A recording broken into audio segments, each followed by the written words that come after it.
take shit. I got no love for the fakeness. If you wanna play tough and wanna hate this, I'll always show up. I don't ever slow up, no I don't take shit. I got no love for the fakeness. If you wanna play tough and wanna hate this, I'll always show up and make a statement. I don't ever slow up, no I don't take shit. I got no love for the fakeness. If you wanna play tough and wanna hate this, I'll always show up and make a statement. Everything I do so instinctive and so passionate. Every word I move so descriptive like an adjective. I got a vendetta against people who patented being negative when you should be getting after it. I got facts over tracks, this and that. Spitting slow, spitting fast, I can roast, I can gas. Think I'm okay at last, but I don't know if that can erase all the past. And the pettiness, a reflection of the emptiness. Hilarious, you think you're worth my time, you're delirious. Mysterious, because you are behind a fake exterior. Inferior, you know I'll always be a bit superior. Get off of me, this ain't no humble brag. I want you to hear words, you can say them back. I want you to feel free from the chains at last, and to believe in what you got, it was built to last, yeah. Now that I've been put through hell, I never got anyone's help. I had to do it all myself. I don't ever slow up, no I don't take shit. I got no love for the fakeness. If you wanna play tough and wanna hate this, I'll always show up and make a statement. I don't ever slow up, no I don't take shit. I got no love for the fakeness. If you wanna play tough and wanna hate this, I'll always show up and make a statement.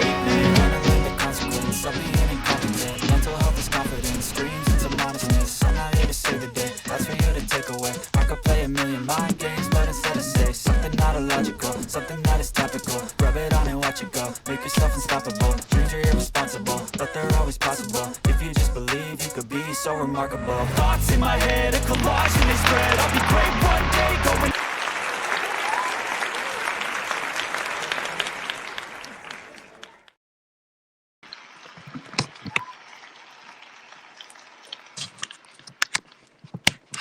Okay, hello everyone. Good evening. Let me lower this. Okay. Okay, here's Joe.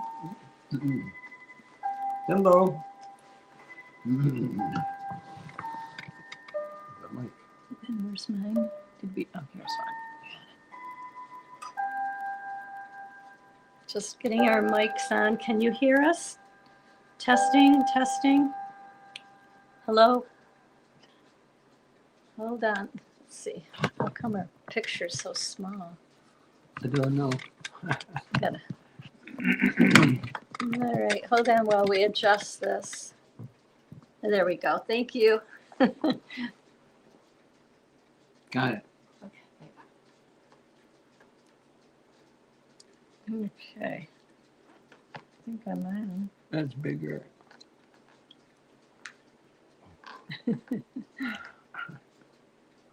There we are. Let's do it right here. Hope Okay. everybody's enjoying spring. Spring. Spring. It is spring. We had snow We had flurries snow. today. We had some nice weather. We had some rain. It's kind of cold and a little breezy, windy, but it's March. March in the Northeast. And March in the Northeast is chaotic. It's all over the place. But eventually, April comes. That's right. It's just around the corner. Oh, no corners here, man. No corners here. Now, next week, it'll be April 1st. Yep. And that means we'll have new birthdays, Yeah. new anniversaries, Yeah. and new events coming up. So that's nice. So, who's So let's Birthdays see, now. we got some birthdays, and can we mention who's on so far? All right, so let's see, Jane Spitfire. Hello. And, you want to say something? No. John C. Mitchell Jr., looking forward to a good conversation. Oh, that's John, good. are you new? Hello, I've never John. seen you. Waiting on Vern. John Marciano. Hi, John. John Mitchell. Hey, faded. Still kind of cold up here in Penn's Woods, Pennsylvania. John Mitchell Jr. Hi, Fran. And ST Copilot. Hi, people. Love the pics. Yeah, those are some of our meetups that we've had. This is a Model 381. And we've got more meetups coming. Faded in San Diego says loud and clear. Ricky Bobby, hey guys. Yep, you are coming in clear. Good to see you, Ricky Bobby. And also Rosie. Hi, Rosie. Nadine, thanks for joining us, Nadine. And Faded in San Diego, we had a little fog and light mist, but our walking group went out and had some fun. Well, that's nice. And Beverly Harward, good evening, lovely people. Thank you for joining us, and stay tuned as more people come on. So the birthdays, let's go to ExJWFriends. So this is something that you can all Google. ExJWFriends. This is where we're listing all the meetups, all the birthdays, anniversaries, and now Discord is a little more in detail. We'll explain that soon. So the birthdays, if we can scroll to the birthdays first. Okay. Of course, I can't see that. It's too small. Huh? Well, maybe you can make it bigger, Shauna. Okay, I can see it. Okay, birthdays for the month of March. Thank you. March 1st, Joe Garino and Wendy Davis. Passed. March 2nd, Shauna Hooley and Martin Hool, Martin Haw, and Fran Garino. Oops. It'll come back. March 3rd, Stefan. March 5th, Indira Mackel Brown. March 7th, Penny Tarrant and Alora. March 8th, Trevor. March 10th, Johnny Perkins and Linda Lawton. March 11th, Leo Rosenthal. March 12th, XJW Joy. Whoops. Okay, it's great. Okay, where did we leave? Okay, March 12th, also Patty Wall. That's Wild Wall's wife. Thank you. March 13th, Natasha Garfield. March 14th, Monica Vasquez. March 15th, Artsy Kim and Joseph Gallion. March 16th, Lindsay Garfield and Lindsay Slatt. Whoops, March 17th was Stephanie Lynn Carson. March 18th, Doris Melsheimer and Karina Harding. March 20th, Kim Sue Wilcox and Howdy Paul. Howdy Paul. Howdy's in New Hampshire. Oh. Let's see, where did I leave off? Okay, there we go. March 22nd, Michaela Abraham. March 24th, Jim Acker, Kelly Eckerman, and Gianna Grassi, or Gigi as we know her. March 25th, Randy Eckerman and Dana Calicchio. Calicchio? Well, I don't know. I think it's Calicchio. Calicchio. March 26th, Pete Manning. March 27th, Michelle Regoza. March 28th, Justin Fiorenzo. March 29th, Wes Bullish, Dinah Last Husband. March 31st, Jimmy Bumpus. So Wow. Happy birthday to all of those. And we've got a little birthday song that we'll play.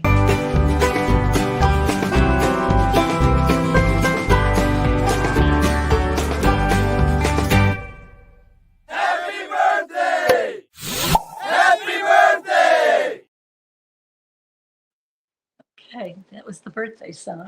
That was quick. It's a quick birthday song. And now we have anniversaries for the month of March. We have 3 anniversaries. Okay. And we have March 16th was Jonathan and Christine Murphy's. Christian. Christian. I think it's Christine. Maybe Oh, I is put that it right? in wrong. I think Okay. it's Christine. I'll have to correct Okay, that. okay. I send them to David and then he puts Gotcha. them in, and it's probably Okay, my let us fault. know. Let us know. March 27th, Jared and June Nicholson, and that's she has her own channel, Just June. And March 28th, Randy and Kelly Eckerman. So we wish them all a happy anniversary.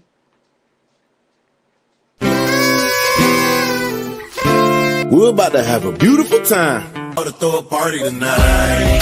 Hey, it's been a really long day for me. I should be living my life. Hey, because time won't wait for me. I ought to throw a party tonight. Hey, me and my friend, and I'll be happy that I made it. Yeah, to the end of the day, that's right. So I guess I throw a party tonight. Hey.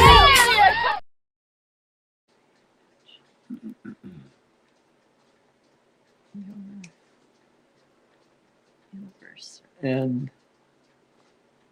let us know if anyone is left out or if there are new ones that we don't know about. And of course, you can go to ExJWFriends Yep. and And there you can enter find them. them. That's or right. find them. Yeah. Can you enter them? No, we have to no. enter them because David is so Yeah. kind to set this whole thing up, and he enters them, so we just tell him. Gotcha. So they'll just let us know, and then we'll let David know. So glad to have all this support. We just wanted to talk a little bit about ExJW Friends with the Discord because, like Shauna said, they've added more to Discord, more help groups. So this is all on ExJW Friends, and all you have to do is download the Discord. So, for example, they have a group for addiction, and you can go on there and people can chat. There's a live chat for that. Some videos about addiction. So it's really helpful. There's different categories. Let's see if you can make them a little bigger, Shauna, then I can read them. How's that? That's good. Okay, Yeah. so let's get social. That's what we're talking about tonight. So under that, you can look for meetups, birthdays, ExJW YouTube videos, other posts. Okay, Instagram Yeah. posts, Yeah. movie So suggestions. There we'll just pull in some of our ExJW creators so that we can share the information that they're posting, like Ruby's videos, Vern's videos, your videos too. Movie suggestions here because Ruby hosts movie every Wednesday after Joe and Fran show. So please join us. I'm sure Ruby will pop on later to remind us. But yeah, she set up a new channel so that she's taking requests. You can see some of the potential videos coming up or movies coming up. We are starting to add some more resources there for, things that we deal with in our day-to-day lives, setting boundaries and stuff like that, venting room. There's just a lot of community here. So there's help now right on the site if you're new to Discord. We understand, little things like putting in the smiley faces and stuff can be difficult. So we're trying to make it as simple as forward. So come on and check us out. You can actually, when you visit the ExJW Friends page, I just have to scroll all the way back up. David has gone and added this new widget for us here on the side. So it kind of gives you an idea of how many people are online right now. And it makes it very simple to join Discord. Just click join Discord and it'll help walk you through it. Good. Yeah, I was wondering if there was something right on there. So yeah, everything is so helpful now. We've got so many support groups, so really no one should be lonely. Nope. We just didn't. Go ahead. I'm sorry. Nope. Yeah, I was just going to echo what you said, Fran. It's just we're there and we can help find help, and we're there just when you want somebody to chat with or hang out with. You don't have to say anything. You don't have to show your face ever on Discord, and you make a fake name when you sign up. And it's just a place to explore some things. You're not alone when you come out because they want you to be alone, and we just are working against that. So thanks, good. Fran. I appreciate the time. Oh, Thank you. And just the meetups, if we could go over the meetups, because these are important. I think we have something in April coming up soon. We have April 5th is coming up. It's a DC ExJW online meetup. So if you want to get on there, anybody can join that. It's going to be online. Just look up DC. It's Washington, D.C., DC ExJW. Look that up. It's going to be from 2 to 4, and that'll be online. And then April 5th, also in person, there's the ExJW Burbank, California meetup. And if we could click on that, we'll get the details. It's April 5th. It's a Saturday, I believe, from 4 to 7. Yep, it's a Saturday, April 5th, and it's at the Brew Brothers Brewery. Try to say that. Brew Brothers Brewery in Burbank, Oh my goodness. California. And the address is right there, 3000 West Olive Ave. The hosts are going to be Jerry Stone. He also goes by JP, or he is also Shaq. Shaq Composer. Shaq Composer. So that's Jerry. When you see Shaq Composer or JP, that's Jerry. We met Jerry in person when we went to California. And then Karina Harding, she also started up a meetup. So the two of them are doing this meetup. If you have any questions, you can either get in touch with Jerry or Karina or us. And it says 4 to question mark. So as long as it goes. It's a nice big place. They had it there last year when Wally was in town and they had a special meetup. I believe it was Wally. So anyway, that's going to be April 5th, next Saturday. Not this Saturday. Okay, the next one is May 18th. So we're getting into May, and ExJW Excellent Chicken Barbecue Meetup. And that's in our area. May 18th, starting at 1 p.m., ExJWFriends meetup, and the details, if you can scroll it a little more, starting at 1 p.m., the address is right there. If you can make it a little bigger, Shauna. Thank you. 99110 Brown Track Circle, Remsen, New York, on the lake, near the lake at Kiefer's. So Matt and Linda are hosting it. Linda comes on from time to time, and they are very dear friends of ours. They were our first worldly friends when we left the organization, and they are so generous. They are offering their place, and so if we could have an RSVP on that as it gets closer, we need to know how many are coming. That'll be on a Sunday, May 18th. And you can RSVP me at 315-221-0130. We have some people that are coming from out of town, so they're going to be getting a hotel. And that Monday following, we're going to be going to the Herkimer Diamond Mine. Is that what it's called? Herkimer Diamond Mine. Yeah. And so it's a family outing. If anybody's interested in spending the night, that's what we're going to do. So that's the meetup, May 18th. Do we have any other meetups? Oh, I know. August 1st, 2nd, and 3rd. And I had that corrected. It's not corrected yet, but it's still alive in 2025 convention. Rick Fearon is the host, and that is going to be in Tewksbury, Massachusetts. I don't know, are there any other details on that? There it is. Still alive in 2025. ExJWF's Witness Convention, August 1st, 2nd, 3rd. The Hilton Garden Inn in Tewksbury, Andover. That's Tewksbury, Massachusetts. So if you want to go to that one, it is free. The tickets are free. You just have to pay for your hotel and food.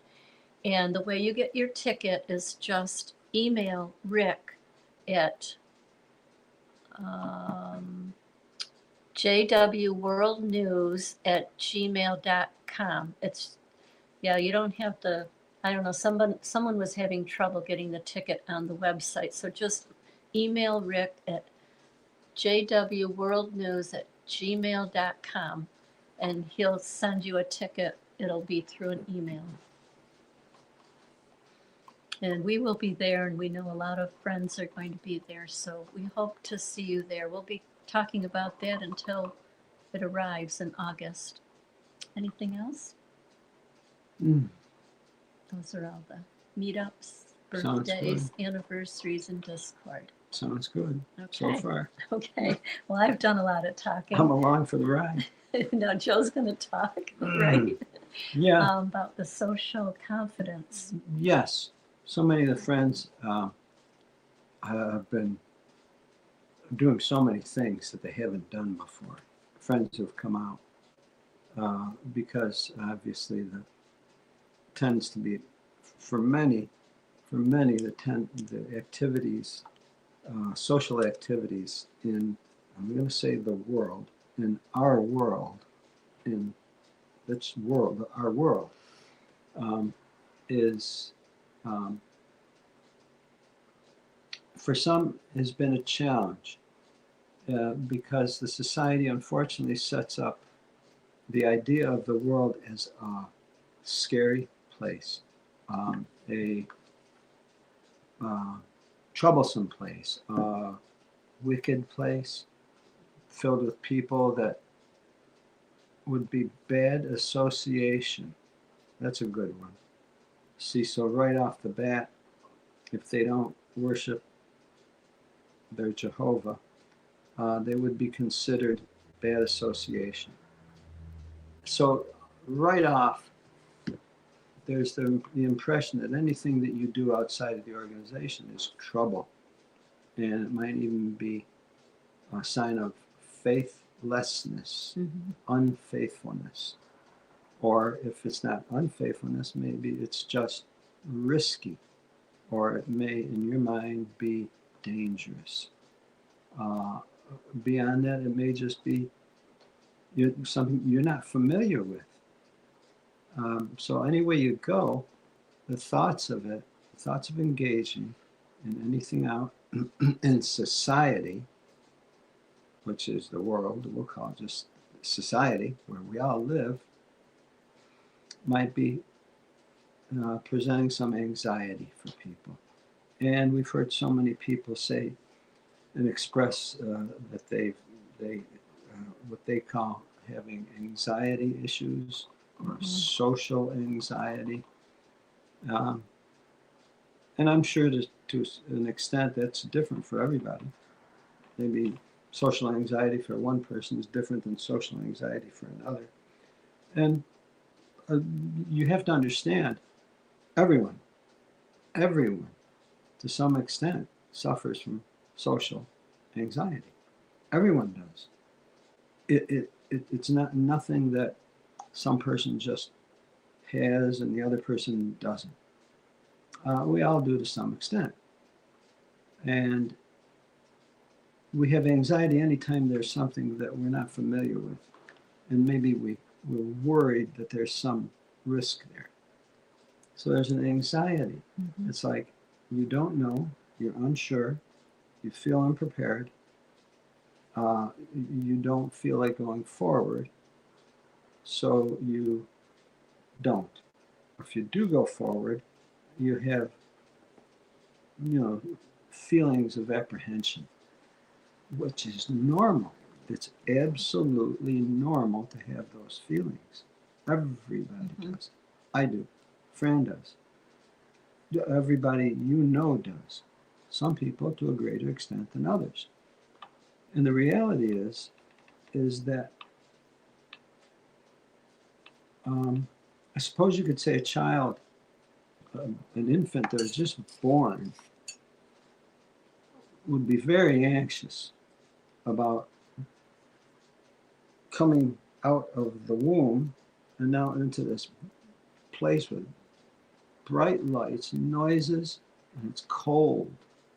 And what am I doing here? I'm not comfortable here. I want to go back, or whatever. So we all we were raised in anxiety, and to an extent, some of us suffer from it, and more than others. Some of us get used to things faster than others.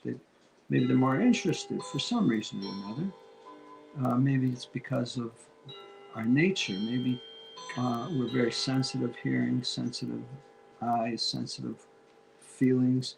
We aren't that comfortable going forward, especially with something new now and different, and you don't even know what to expect.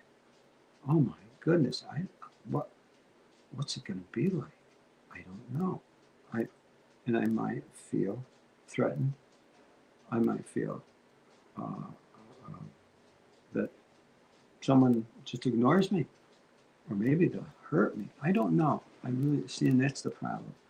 So much of it is the unknown. But it's something that everyone, every single person that you know, that you've ever known, has had to deal with. Everyone. Mm-hmm. And to the extent that we get used to it and accustom ourselves to something like that, then we'll get along better in society. And we need to. We just need to get along in society. All your relationships are in society. Now, of course, they're at home as well, hopefully, if you have an intact home. If you don't have an intact home, well, then you truly do need your relations in society. You need them. They need you. There's people that need you in society. They're waiting for someone like you, and just as you're waiting and looking for someone like them. So it's so important to take a totally opposite point of view than you were brought up with in the Watchtower. Watchtower prepared you for failure in society. They prepared you to be frightened of it and not to go forward with anticipation, eager anticipation, cautious anticipation. It's a different point of view. And the sooner and the faster you take on that different point of view, the sooner you'll deal with those feelings of anxiety. See, the anxiety is never really going to go away. Anxiety tells us something. It tells us, I need to know more than I know right now. I need to prepare for something right now. I need to be ready. And so it engages in us that need, that desire to find out, get information, talk to someone who's been through it before, observe, position yourself so you can observe what's going on, and you'll get to see perhaps things you haven't seen before. Just seeing now what you haven't seen before is a help in itself. You know what to expect now, but to hold back and to shield yourself from it, you'll never get used to it. You'll never be ready for the good things that are waiting you in society. I'm just reading some of the comments, and Jane Spitfire said, baggage in the past makes you a little apprehensive, Sure. but we all have baggage about something, right? Yeah, it's good to identify it. Oh, yeah. What the baggage is. Oh, my goodness. Well, if every one of us didn't look for that next bite of food because the last one was sour or bitter, we'd be dead. But, fortunately we have hunger, which is a motivator to, got to look for that next one because I'm hungry. See, we're built that way. Or if you think about it, if you think about it, if we didn't have a sense of hunger, and if no one fed us, we'd be dead. We would be dead. See, we need that sense of hunger to look for and to go and seek that which we need. Well, we should also have a sense of curiosity, a sense of need of whatever's out there. See, there's something out there that you need, something out there that I need. Well, I'm not going to find it by staying home. Well, am I going to find it if I go? Where am I? Is it a sure thing? No, it's not a sure thing. But you can do your homework. See, rather than just be apprehensive and wonder, well, I have no idea where to find it. Start asking questions. Start researching.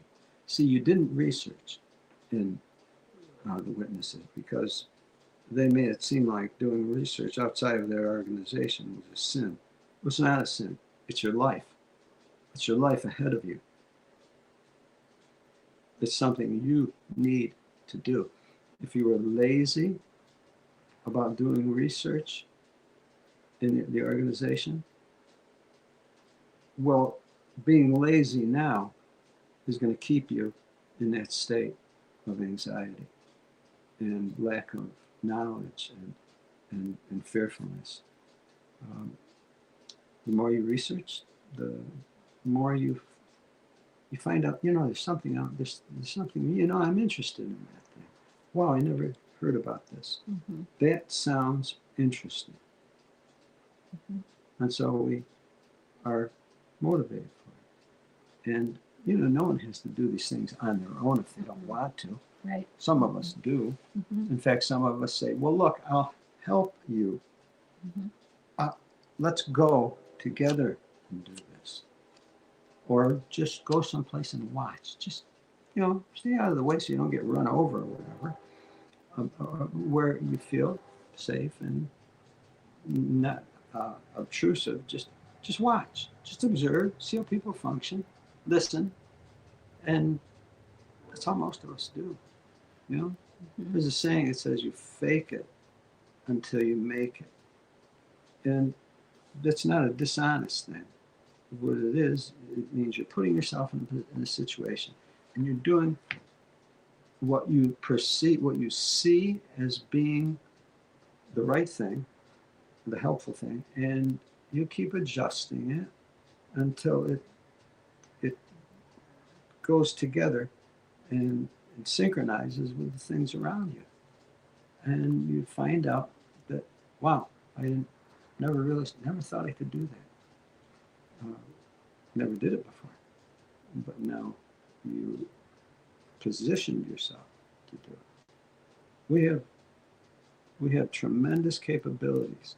You have potentials that you don't even know about. We are more than we suppose ourselves to be. Much more. So we don't ever want to shortchange ourselves. Society that you grew up in. I didn't grow up in the Watchtower. A lot of you did. Shortchanged you. They purposely put you down very low so you wouldn't discover yourself. And you need to discover yourself. You absolutely need to. And anxiety should never prevent you from doing it. But it should help you go forward with researching, with observing, with checking out with each other, Mm-hmm. Yep. asking questions, and seeing if you can partner up with someone. And then you might just find out something that really opens your eyes and brightens you. Can we invite some on if you want? Whoever wants If to come anybody on. has any ideas of Yeah. how to get over this social anxiety. Yeah, and what you might have experienced. Yeah, if anyone wants to come And on. then how you overcame it, or what you're doing now to overcome it. You don't have to show your video. You can do Yeah. it with video off. With or without. And you go to the top of the chat. If you're on your phone or on your computer or iPad, just scroll up to the top of your chat, and it's Fixing My Faith with the HTTPS StreamYard. Just tap on that, and Shauna will let you in. We like to hear your ideas of how you are working on overcoming any social anxieties or what you're doing. Yes, the interesting thing about anxiety, and anxiety really indicates that it's something you are interested in. There she is. Delectable Beauty. Hello. Hello. You got on. Good. I I saw that you were did. trying to get on. Good for you. My kids are all occupied by the technology that they get at the end of the day before bedtime. And then they have a little bit of like time before like to kind of ground from the technology, then they go to bed. So I'm in a good spot. Can you hear me fine though? Yes. Very Yeah. well. Yep. Yeah, you can slow down a little bit and we can understand you better, but you're also Mrs. Bob too. So you go by both names. And Yeah. Annie's here too. Hello, Annie. Hi, Joe. Hi, Fran. Hi. So were either of you want to talk about getting over social anxiety and having more social confidence? It Um, takes. Oh, go No, ahead. go ahead. Sure. No, I'm listening.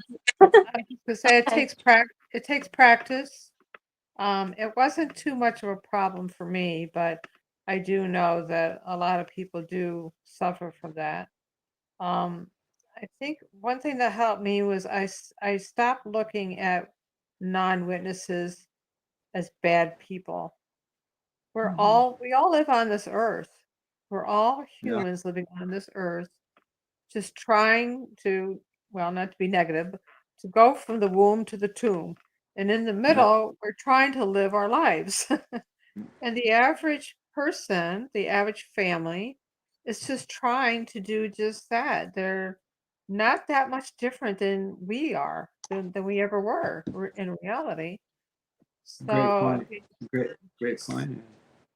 just view them as your fellow humans. We're all Yeah. human beings. Yeah, and see, because the society did the exact opposite to us. They made it seem like it was an us versus them, Right. and that was such a disservice, a huge Yes. disservice, huge. Them against us too. Them against us is Yeah, big, real yeah. big. They love persecution, so but Our friends are out there. Our friends are out there waiting for us. They're out there. They're looking for us. I keep meeting up with people all the time. And because I could be pretty outgoing. I can also be shy, ironically. I can be both. Depends on the situation I find myself in. But Of course. I'll tell you something I did recently that was kind of very much on the spur of the moment. And I was coming out of the grocery store and I was pushing my grocery cart to the back of the car. And there was a car sitting beside my car and a gentleman sitting in the back seat. And he had his window down because it was a warmer day and his hand was out. And as I walked by with my buggy of groceries, I took his hand and I just shook it for just a minute. And I didn't even think about it. I just did. I saw a hand, so I shook his hand. And I just kind of Makes giggled sense. and kept walking. And he says, "Well, nice to meet you, miss." So That's beautiful. That's nice. That is beautiful. but yeah, just some things like that. And I Wow. went to a museum recently, and I happened to be following along with some other people, family, and I just kept hitting the lady up in front of me, making comments about the displays and getting her involved in it. You know, I didn't do it all the time. That would be annoying because she was with her family, but we had a brief interaction. So yeah, it's nice. That's beautiful. Yeah, Yeah. that's so nice. Yeah, I love So hearing that too as well. I do a lot of observing. I'm kind of taking this conversation a little bit differently, but I was thinking this weekend, I was in I was watching my daughter in a dance competition, and there were a lot of people around. And when it was time to leave, everybody filed out so nicely. They let people out.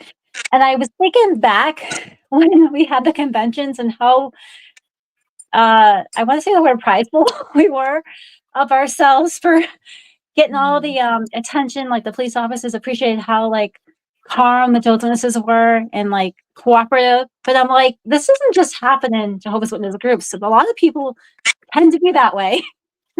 Maybe That's like at a true. music concert where it's like, you know, probably because they had just been cleaned up from a music concert, and that's obviously a different energy. But a lot of these gatherings that are large, people are just typical calm people. And I was just like one little thing that like, you know, these that out of all the many other thoughts I have just by observing people and the different when I'm out and about.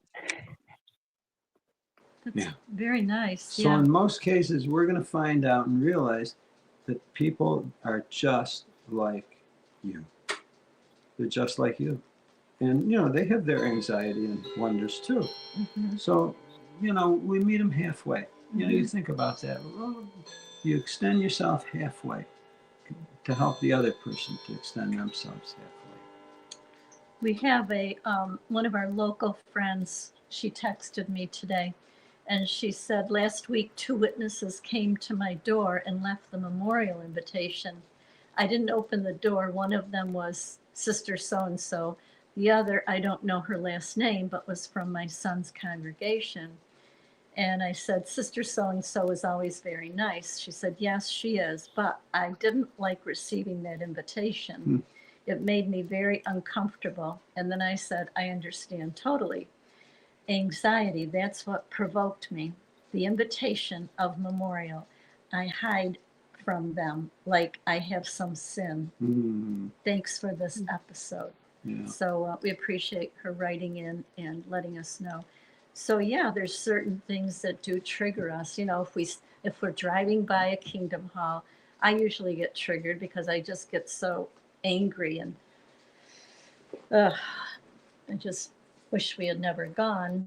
And also maybe seeing them on the street, although we'll generally go up to them or walk by them or something. We Yeah. don't shy away from them. Oh, something happened yesterday. We were at one of the grocery stores and we were in the seafood section getting some fish. And the person in preparing the fish, she's a witness. And I kind of looked back there and I said, Joe, it's so and so. And I kind of looked at her and tried to make eye contact and waved and said hi and be friendly. Well, when the fish was ready, she brought it out to us and smiling. And we said, hi, it's so good to see you. And she said hi and we thanked her. And it was very pleasant. It was interesting. And one other feature of that situation is I had an ExJW button on. Oh, yeah. And you could tell the instant that she caught sight of it. And she kind of is interesting. And she, how do I want to say? It wasn't an aversion reaction. It was almost a little of an excited reaction. Yeah. So I'm hoping and thinking that may actually encourage her to express that herself if she feels that way. That's the impression I got. And then That is super interesting, Joe. I wanted to say too, I know that a lot of people have gone through so much trauma, and I was having a conversation. Oh, I feel like I'm breaking up here. Am I okay? Can you hear me? Yes. Because it feels like I'm breaking up. Okay. And it was a conversation about like crying, and I was saying how I've cried more in the last couple of years than I have in most of my life. But that's part of the healing process. So when we're triggered, we can sit by ourselves and just feel that. And that's how it releases. So that when we have the situation again, we're not triggered so much by it. Because that's how you know you're healing, is when you're not so triggered by it. So you just have to sit with it and let those feelings get out. Obviously in a private area. Yeah. That's right. No, Yep. it's so true. Good point. Our feelings are important to us. That's right. They're to be acknowledged, not to control us, because your feelings could either control us or they could alert us and maybe like guide us to making an adjustment somehow. Because if it's a good feeling, you say, oh boy, I've got to figure out how I can have that good feeling again. But on the other hand, if it's not so good of a feeling, it's like, what can I do to avoid that? And that's, we have something important that we can do. And unfortunately, now our options are much more open than they ever were when we were in that organization. Our options are wide open as to what we can personally do to control and to manage ourselves and our emotions and our anxiety. We're not letting the society manage our anxiety. See, the society, every time we went to those stupid meetings and listened to those stupid words, they were managing our anxiety. They were controlling anxiety. They were suggesting anxiety. They were increasing it. We don't let them do that anymore, and we need to take it into our full control. So here's something from Richard. What would you say to Richard? He said, I saw JWs sitting outside the visitor center at Saguaro National Park with those carts. I sometimes feel I can't get away from them. It triggers sadness because it feels as if they've caused so much division within my family. Yeah. What would you say to Richard? When you get that sadness. Yeah. Richard, I feel the same way. I truly do, completely, because of the way it's represented for our family as well. I look at it and I say it's a situation that's present right now. It is present, but it's changing. It is changing. It just is. I'm sorry. I'm sorry, Joe. I didn't mean to cut you off. No, that's okay. I was just going to add that it lessens as time goes on. That feeling, that gut sadness kind of lessens. And when you can actually allow yourself to maybe go up and speak to them in a friendly way, then you'll know that you're not being triggered like you are at the present. Because I make a great effort when I'm out in public and I happen to cross paths with witnesses, I'm always almost overly friendly. I don't mean that way, but I let them see, hey, I am doing good. I'm happy. Yeah, exactly. And no, I'm not beaten down and so on. And see, the reality is they're not. See, we know that. We know that better than they do. We know that the problems that they have. We know that they're going down one way or the other. So we have that knowledge. As much as what that organization did for us, we also know that those people, the people left in there, they're going to suffer, I think, a shock and there's a word for it, a deposing that they never considered. They're going to, because I mean, everything we know, same thing that happened to the Catholic Church is going to happen to them. They're going to be hauled into courts and they're going to pay out massive millions. Yeah, we hope so. We certainly hope so. But when we show ourselves to be doing well, we're proving that their teaching was wrong. Because their teaching was if you leave, you fall under the spell of Satan and your life is going to fall apart. You're going to be a drug addict. You're going to be this is going to happen. So when people see you, and I always say, I'm doing really well. Thank you. I'm doing fine. Yep. So, and I do that on purpose to just prove to them what we were taught is not true. So it's a process. I love what she said. I love what Annie said. Yeah. But it's different. I think I will say though, it is harder when it's your family, people you are close to. I mean, I find a lot of humor in the situations. Like when the government bodies speak, I'm like, I don't even know how I would even go to a meeting and keep a straight face. However, if it's your family, Yeah. that is a different situation. And then depending on how close you were, I think that it's going to take more time. Yeah. Yeah, It's and a everyone's process. different. Yes, everyone's different. Every situation is different. But if you use it, or if you set a goal for yourself, eventually to just be happy, and I think that might help. Just Yeah. live your life and be happy, and let other people see that. Also, I'm not able to attend a lot of the Wednesday ones. So could we talk about the meetup for a minute? I know you already talked about it. Yeah. Oh, Yeah. sure. Yeah. Absolutely. Please. Now, which meetup are you talking about? So I'm talking about the New York one, the one that you two are hosting. I'm very excited to see you and whoever can Yes. join. And we are bringing our children. So we have a 16-year-old girl. She does it very well. She's very friendly, but she does have some special needs. And then we have the middle one who's very active. And then we have the 7-year-old boy.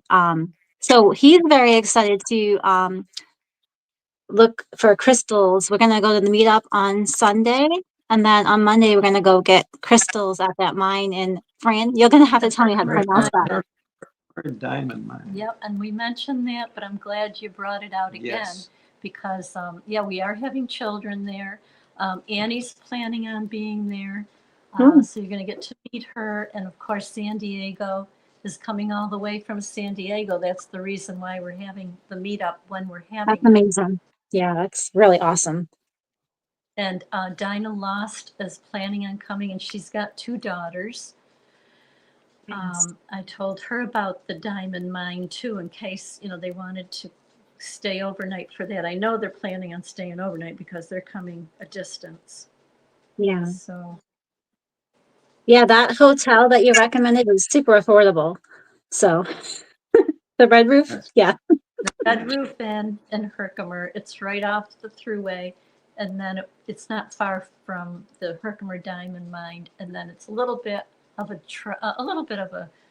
travel to the Keepers where we're having the from meetup. there it's But if you come 40 directly, minutes. you could come directly to the meetup from where you're coming, because I don't know how early your room would be ready, but whatever, you'll work that out. Yeah, we'll come to the meetup first. How Okay, far good. is the meetup from the hotel, would you say? I'll give you, hold on and I'll tell you in a second. 35 miles. It's Herkimer to Rempson, New York. 36 minutes. Oh, that's So great. 31 Yeah. miles. Okay, so you've kind of planned it in. Definitely. Yep. Yeah. So my little guy was going to come on, but I don't know if that's going to happen now. But he was curious. I believe the plan changed because I thought initially it was at your house, and then it's now at like a picnic area. Okay. Yeah, it's not at our house. It's going to be at Linda and Matt Kiefer's. They have a big area and a lot of space, which we don't have a lot of space. No. And they have a lake nearby. So depending on the weather, generally it's still cool by then. It's not even Memorial Weekend, No. but there's going to be plenty of room to move around and play and yeah. Well, Yeah. and I'll have to think of maybe some good activities. Yeah. If anybody else decides to come, like, I'd love to know the ages of their kids because we can kind of think about what to bring to keep them occupied. Yep. Sounds good. We'll let you, we'll connect you with whoever has children. Yeah, that'd be Yeah. great. Definitely give them my number. So that Matt was a Boy Scout Oh, yeah. leader. So Oh. he's they're used They're to used to dealing having with children. children They and have- groups and yeah. families like that. They have grandchildren. Yeah. Linda's very crafty. Yeah, no, She's they're they're very real- good with children. They're real grandparents. Yeah. Aw. Yep. So it's at her house, is that correct? Or an area Yep. near her? Their house. and Right if- at their house. Right, and if the Okay. weather's bad, they have a big garage Yeah, they've got with space. Oh, all good. kinds of picnic tables and stuff. Yeah. So Yeah. That's super good to know. That will be great to tell the kids. That's exciting to get all Yes. that feedback. Thank you. we're looking forward to it. And if Linda comes on, she generally comes on sometime. She's a Okay. sweetheart. So if you're listening, Linda, please come on When you can. when you can. Yep. Just a couple of take a break here for a minute, and we want to give our wishes to a few people. Linda Egan is going to be having surgery on April 9th, so we want to keep her in our thoughts. Our brother-in-law, David Podos, is having surgery on April 4th. And Stephanie Lynn Carson, that was on last week, talking about the CSA and how she has her website with the 2 different forms that we can go to and fill them out. She was in a bad car accident, so she just wanted to let us know that she was traveling from Arizona to Pennsylvania, and she got in the accident in Ohio. She's okay, but badly bruised and everything. So we just want to give a shout out to all of them, and we hope that they recover very well and soon. And we're thinking of them. So we just want to keep that in our thoughts. On a different note, we have someone from the UK who is looking for other XJWs and meetups, specifically meetups. If there's a group in the UK that's listening and they have meetups, please let us know. You can either go to ExJWFriends or let Joe and I know with our phone number. Maybe Shauna can put our phone number up and our email. And thank you, Shauna. She's putting it up now. There it is. Okay, so I think those were the only announcements. But back to the social confidence. Yeah. Were you thinking of anything else? Or meetups? Meetups are a great way to meet people one-on-one. You know, you can do 2 people. You don't have to have a big group. And you can look in your area for meetups, and they don't have to be just XJWs. I know in Utica they have a, what do they call that thing? Trivia. There's a trivia meetup. Oh, Yeah, trivia. trivia, if anybody's interested in trivia. There's scavenger hunt meetups. So they're all different meetups. yeah, in, you in can- your area. Just look yep, at meetups. Yep, yep. So Yeah. you can go on the app. It's just called Meetups. And that could be any kind of meetup. It's not just XJW. Yeah, and now, of course, you don't want to make it seem like, oh, yeah, no problem. Just go do willy-nilly anything you want with any group of people, anytime, anywhere, anything. No. You have to use discernment. Common sense. Common sense. Use your senses. Ask a lot of questions. Well, just for example, like what Felicable Beauty did. She's mentioning what her children, who's going to be there. Right. Questions like that, and find out look online for reviews. Mhm. Sometimes you can see reviews of the situation. Never before in history have we had so much ability to find out about something ahead of time. In fact, so much so that people can find out about Jehovah's Witnesses ahead of time Mhm. before they That's get right. involved. We couldn't. We didn't. They can now. Mhm. So they say if you're unaware now of what's going on, it's because you want to be. There's no excuse. There's so much availability of interest now. Just ask a friend. Mhm. Ask someone who isn't a friend. Someone who, you'd like to make a friend. Ask them something. that about information, they'd probably welcome the interest. It's a way to get to know somebody, is to ask them for information. Mm-hmm. And let them know what you were thinking about. Maybe you'll find out something very interesting. The more you offer yourself and open yourself up and take these opportunities, the faster you'll be able to manage your anxiety. You're not going to get over it totally. No one gets totally over anxiety. I don't. I'll die with anxiety. We all have anxiety for something.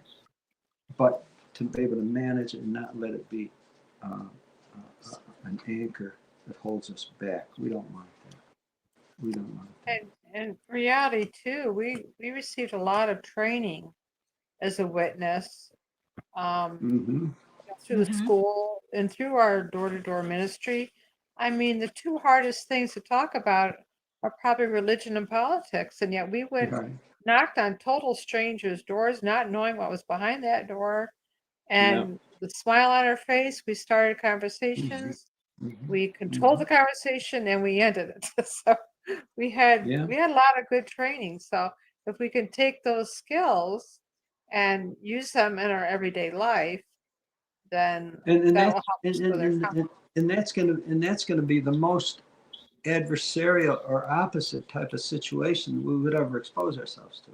Because in most cases, people are much more agreeable and polite and agreeable and amenable, other than knocking on their door, right? Telling them. So that's the opposite. So it's a totally different world. There are people out there that are interested in getting to know you.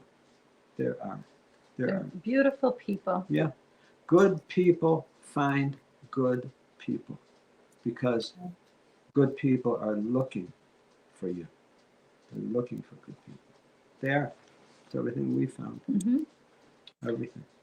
Well, we have one more announcement. I keep looking at the live chat, and Debbie Moore is going to have her third surgery on April 7th. So Debbie, we're going to be with you, not physically, but we're going to be thinking of you. So thank you for letting us know. She also said that she fell during the middle of the night. So she fell. Oh dear. Right, Debbie? Did I read that correct? I fell in the middle of the night in my bathroom. Thankfully, she's in like an assisted living. I hope that you were able to call someone. I hope they came to help you. Fire department had to come and pick me up. Went to the ER, and my right side is bruised, and my ribs are all bruised. I'm so sorry, Debbie. Oh dear, you've gone through so much. Yeah. We really hope you heal well and get through the surgery.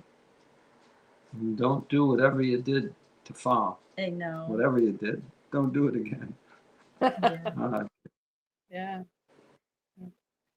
If anyone else would like to come on now, Annie and Joe and I would love to, listen to what you have to say. It can be about anything. It doesn't. I know we're talking about social confidence, but maybe there's other things that you want to talk about. I know that Mike and Kim put out a really good video. Yeah. You saw it too, Annie, about the CSA. Well, because they got all the records from Atlantis. Atlantis is in bad shape.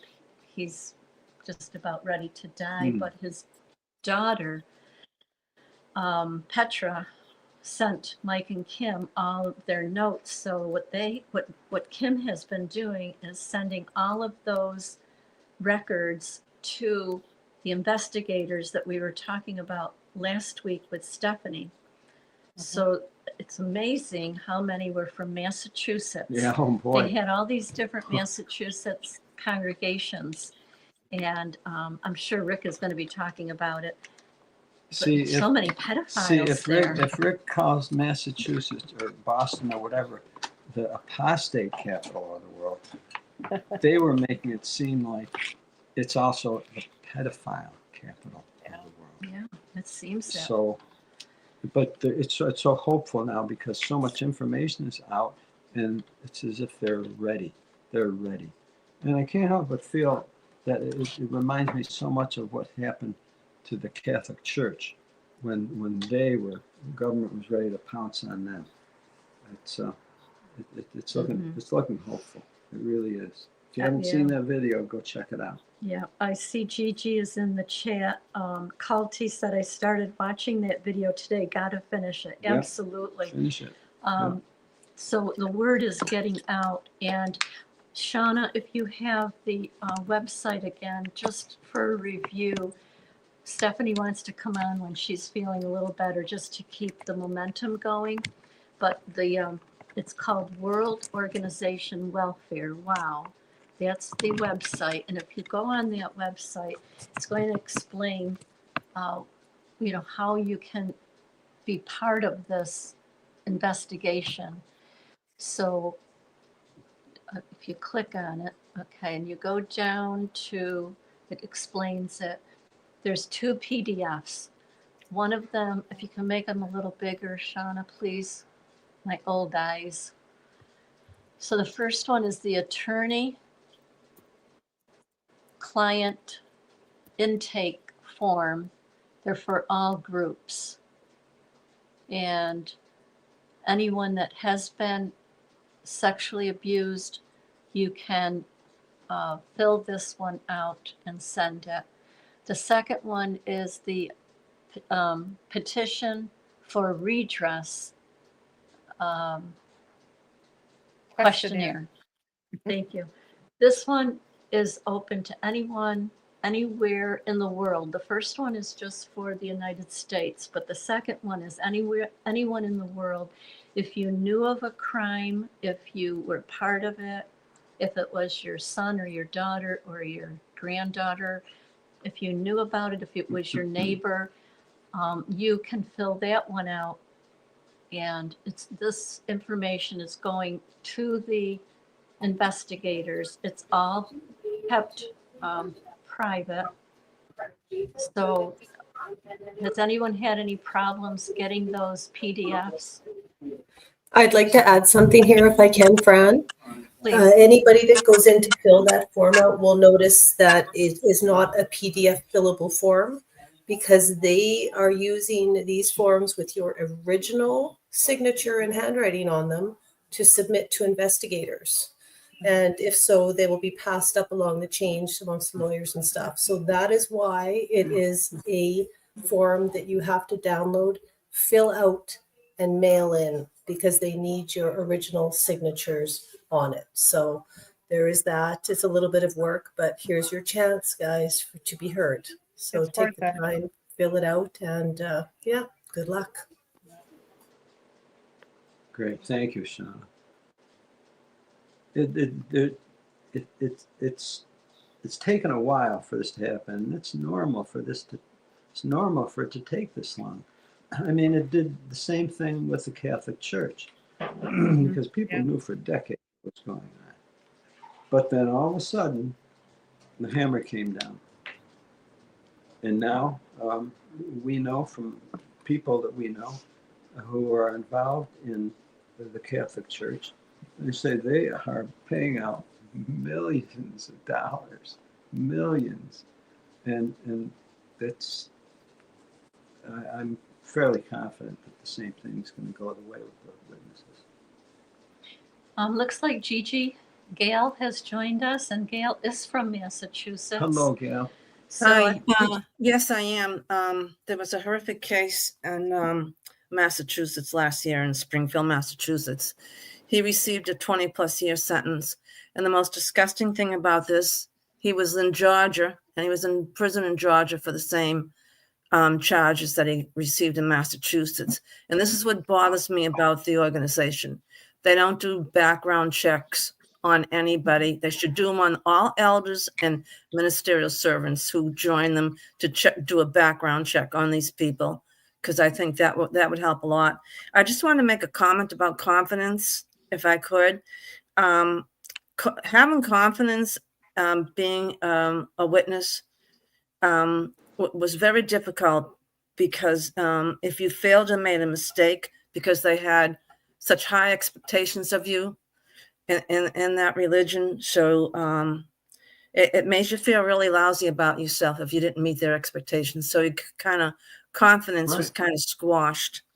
But what I'm finding about myself, I can't answer for anybody else. I feel that it's important to believe in yourself.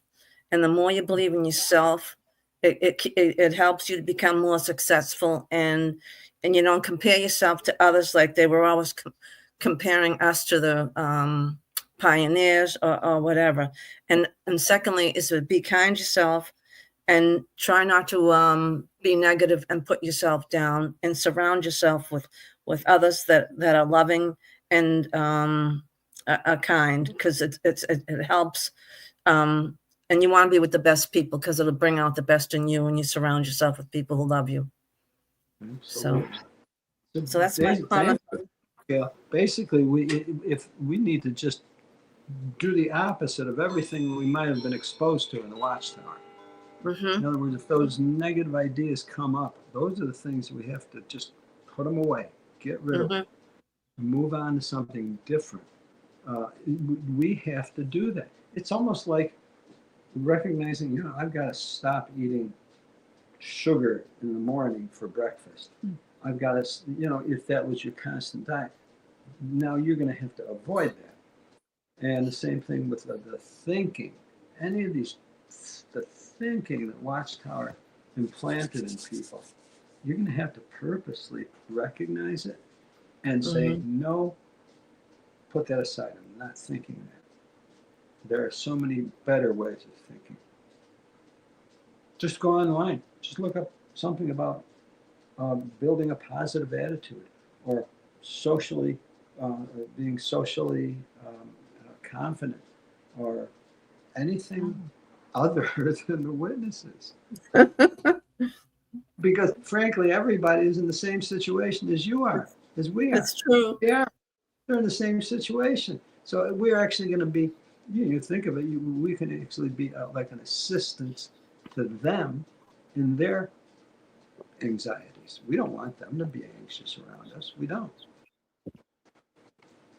And one thing we can do too is pay attention to your instincts. I was listening to a YouTube video about this, about having good instincts. Intuition was the word. And so if you're uncomfortable, and you might want to stop and ask yourself, why am I feeling comfortable about this person or this situation? There may be a reason why you do. And so you want to pay attention to that. But in general, I think, like you've been saying, if you look for positive people, good people, you'll find them. But that doesn't mean throw all caution to the wind either, because not all people are good either. We got to be realistic about that. But we have, God has given us good instincts. Yes. And so we need to listen to those as well. And that kind of balances the scale. Looks like SD joined us. Hello, SD.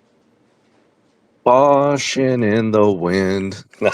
Okay, it's not karaoke night. It's actually it's San Diego actually. But yeah,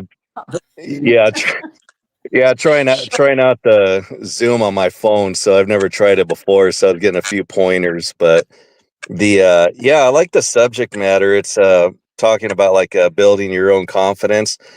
I could tell you right now that the way that the org was like could totally like make us feel so down that my work performance has been it would kind of stifle and be somewhat inconsistent on so many different things, because it was always felt like the same thing, not good enough. But I remember once I kind of started to shake that thought process in so many different levels, that I started recognizing that certain the only voices that really do matter are just the ones that you're under. In this case, my manager. And I know that's like a lot of I know that sometimes they could do a number on you. There's still certain trigger points, but I've had to kind of take a step back and like regroup myself and not worry about voices from the past and things like that. It's like but even like social anxiety, there was still a little bit of a form of that. I mean, obviously from the first meetup that I had went to back in March with Stephanie and the ones that I had originally met. But but one of the things that I've come across now is that I'm like a little bit more secure with myself now and who I am. So the people pleaser that I used to be, as far as like that individual that had to turn the other cheek, whether if I was like taking some verbal shots, or in an illustrative way taking a baseball bat to my head or something like that. I mean, I've learned to kind of like you set the boundaries and keep them there. So don't let these people like don't try as hard not to let the past jump at you or anything like that. Yeah, good, great. It's an active process, you know. And if we have a view to making improvements with it, we will. And just again, understand that there are others out there in the same situation as you, and they're looking to be accepted and to work at that, just like you are, just like we are. They're the same. Yeah. Really. Culty made an interesting point. Sometimes it's the ones you're loyal to that end up hurting you the most. And she put loyal in all caps. Yes, it's true, because, if we have family that are in and we're trying to be loyal to them, and when they don't reciprocate, it hurts. Yeah. It really hurts. Yeah, and right about now, I just want to speak something to that about the PIMOs. Folks, for those that don't know, for anyone who's listening that doesn't know, PIMO means physically in Jehovah's Witnesses, the organization, but mentally they're out because they don't want to be in. But yet they remain in because they know they will lose something dear to them otherwise. And I have total compassion for that situation, for those people. We know what it's like. And I just want to assure them that you really don't know what the future holds exactly. I don't. We don't know. We've never been through this before. We really, truly never have been through this before. But yet, we're seeing things happen. We're seeing things take place. We're seeing the organization make all the mistakes in the world. And the governing body is doing everything to make themselves look as bad as they possibly can. They really are doing a great job at that. They really are. So we don't have to worry about, I don't worry about coming. Did you see the new videos they're posting? I'm sorry, I didn't mean to interrupt. They posted 2 videos, one for yesterday and one for today. And it's under a guise of something else. But when you look at it, you know it's them. And there's their Bible, but they don't have the New World Translation on their Bible. And then they're kind of sneaky about it. They call it like a Jehovah daily text. And then when you open it up, you listen to it, and then they start praising the governing body, the circuit overseers, the elders. So they did one today as a daily text, and I forgot the name of the YouTube, but it says Jehovah on it, and I'm like, these sneaky, they're getting sneaky. So yeah, be interesting to see if they have. It's from the organization, yeah. And it's like it's the daily text. They're trying to put the daily text on to people. Wow. They're not going to do anything right. They're not. No. They're not. They perfectly fit the evil slave. They perfectly fit that, and so they're going to do everything that evil slave would do. If you want to give me a minute, I'll go on my TV and see what it is, and I'll come back and I'll tell you. If you want to know. All right. Okay. I'll be right back. You mind? Might as well. Yeah, might as well change that song from Dust in the Wind to Snakes in the Wind or something like that. Hey, Sandy, I got to tell you, we're in the exact opposite coast of this country, as you know. And I can't tell you the number of times that in so many different videos that they refer to the governing body in New York State. Or upstate New York. New York. They're here. Oh my God. They give New York such a bad. So embarrassing. It's like that we've got to. We just want to let, Joe mentioned about the PMOs and how we really feel for them. And if there's any that are listening that are still witnesses, maybe they're interested in listening what's going on in the outside world, we welcome you. We welcome you. We love you. Look, we were you. We will never shun you. Yeah, we will never shun you. You will be us. Yes. We're of the. So we welcome any that are listening. It's not the people that are in the organization. We have no bad feelings about them. The people are the loving people that we have around us now. And we were in that organization. Every single one of us, we were there at one point. So it's the organization, it's the governing body, it's the elders who cover up the CSA. It's so disgusting. And Mike and Kim brought out such a good video about the way, they were getting rid of files, how they were told to destroy the files. Everything that they've done just reinforces the fact that there are that group of people, pedophiles, that know that organization as a pedo paradise. It's made for them. It's made for them. And they know it. And that's why they get away with it there, because the elders help them. The elders help them too. It's everything that's coming out. Everything that's coming out. Go ahead. Okay, yeah, I got a couple of minutes because I got a 5:30 appointment, but I just want to send a message out there to the PMOs. I used to be one. I don't consider myself one anymore because I'm not and I totally can understand it's skittish. You're going to be very nervous and everything like that. Once you take that first step, the rest of them get that much more easier. And if you're looking to exit, just come up with a plan.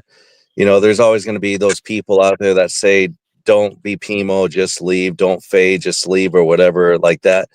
Don't listen to garbage like that, because I can guarantee you that there's probably somebody out there that if they do say that, I've seen that on YouTube quite a bit, they don't know what the hell they're talking about. And the chances are that they've never been likely in your situation. So take your time, just try and take that initial first step. And, everything else is going to work itself out. You'll be surprised on the amount of people, if you've lost contact, that you'll probably end up seeing again in the ExJW community. Yeah, that's right. That's so true. Nice comments, San Diego.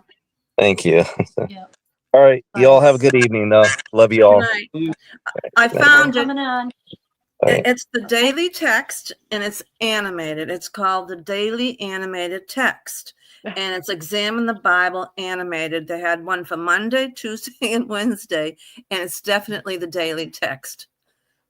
And I'll have to say it's a beautiful job the way they've animated it. Of course. Yeah, they do. They've got their actors and all their videography and. Yeah, this is all animated, and it's pretty good. And they have the scriptures, and then they plug in the governing body. Someone put a video out.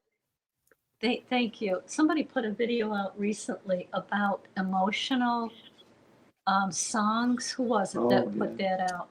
How the songs that they're singing now, they're beautiful. They sound beautiful. Yeah. And they're just so emotional. They're not like the songs that we used to sing. They really are attacking people's emotions. And they say people are drawn by emotions, not necessarily logic. So we have to be careful what we listen to and what we're drawn to. Surviving Paradise. He was saying that 80% of our decisions are based on emotion and 20% is based more on logic. We don't even realize this about ourselves, but Right. it's true. Tests have been done and studies have been done, and pretty much across the board, with few exceptions, it's 80% is emotion. So And see, that's and why this is where everything. Go ahead. Go ahead, and then I'll say. Oh, I was just gonna say that's why Watchtower is going in this direction, because they used to condemn the very things they're doing with the cartoons. Right. They said they would never do that. And the emotional ploys, again, they didn't used to be that way when I was growing up, for sure. It wasn't all emotion. No, So, that's right. so just remember what Rutherford said about Yeah. religion and Watchtower being a snare. A snare. In other words, snares are attractive. A snare is an attractive trap.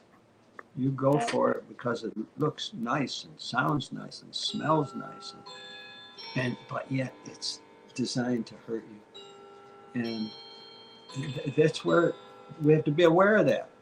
Be especially mindful of the fact, they're going to tickle the right spots in me, and I may like it, but I've got to realize that it's them. It's them that's doing that. Them, the ones that hide pedophiles. Them.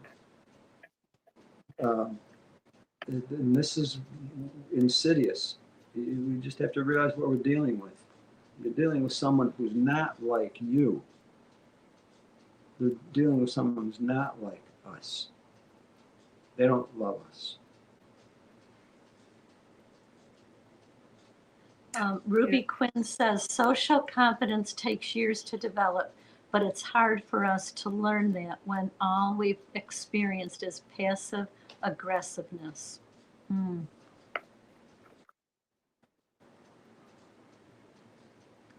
to say hi to Wild Wall? Hey, Wild. Hey, Hi, Fran. Wild. How's everybody Wild. doing, Jill? Good. Can you hear me okay? Good. Yes. Yep. All right. Yeah, the reason I asked, there's a TV in the background. My wife's watching, so I just want to make sure it wasn't coming through. But I've got some good news for you, Joe and Fran. You know how you've been asking me about how's everything going over in Asheville and our area over here? Yes. And I know a lot of other people are also keen on this one to know what's going on. It's going to fixing to be 6 months, a half a year since that hurricane came through here, Hurricane Helene, and they're going to broadcast live on Good Morning America this Thursday, tomorrow. Matter of fact, it's going to be tomorrow. They're going to do a full 2-hour show live from Asheville. They're going to be at our local ABC station. It's called, if anybody wants to look it up, it's WLOS.com. And Ginger Z's already over there. Any of you people, guys and gals that watch Good Morning America, you'll know who Ginger Z is. She's already over there. They're doing some interviews. They're taking pictures. So I'm looking forward to it. And they're going to show some actual scenes from the surrounding area. And we also got still some more raging wildfires in the area. One's gotten a little closer to us, so we're keeping eyes on it right now. And but just giving you an update. And Fran, I was laughing the other day. I was showing my son that where you was showing the coffee cup you got from this area, and it dawned on me. It dawned on me why you like that cup so well.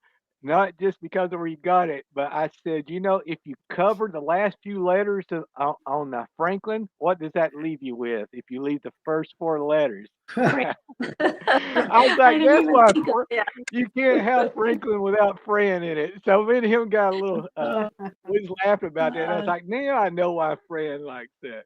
Oh, I didn't even think of it. Thank you, Wild. I do like the cup, though, and Joe likes his, too. Yeah. We had a nice time down there in that was great. Franklin, North Carolina. Yeah, we're going to check out tomorrow what's going on. Yeah, I hope you're able, even if you can't see the whole thing, they're going to be broadcast from there. And I think they're going to show some very interesting footage, archive footage, as well as recent stuff, as well as what they actually are videoing right now today. And So I knew if I didn't tell you right now, I would wind up forgetting it. And No, I'm glad you Yeah, did. thank I'm you. glad you did. There's probably going to be YouTube coverage too, I imagine. oh yeah, there's going to be a lot of people over there, I'm sure, covering it. And it's hard to believe it's Yep. already been a half a year, 6 months since that thing hit. Wow. Time I flies. have so much compassion for what people went I through. know. I can't imagine. Can't imagine. And the other thing I was going to mention is I've been watching the amount of viewers. It's been fluctuating up and down, but we hit over 50. I think it was 56 watching live. And when I get to thinking, we used to go to Kingdom Halls that we really thought we were lucky to get 80 to 90 or 100. We already got like over a half a congregation here, and I actually look forward to these meetings more than I ever did the ones at the Kingdom Hall. Yeah. So it's good to see Well, so many new ones and older ones hanging around, older ones, and just having our own little cyber kind of meetup like me and Pastor Babe Linda joke about. Yeah. Yeah.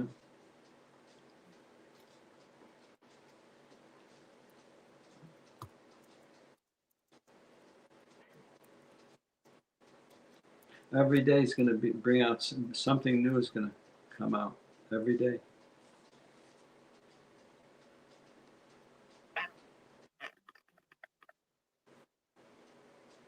Oh.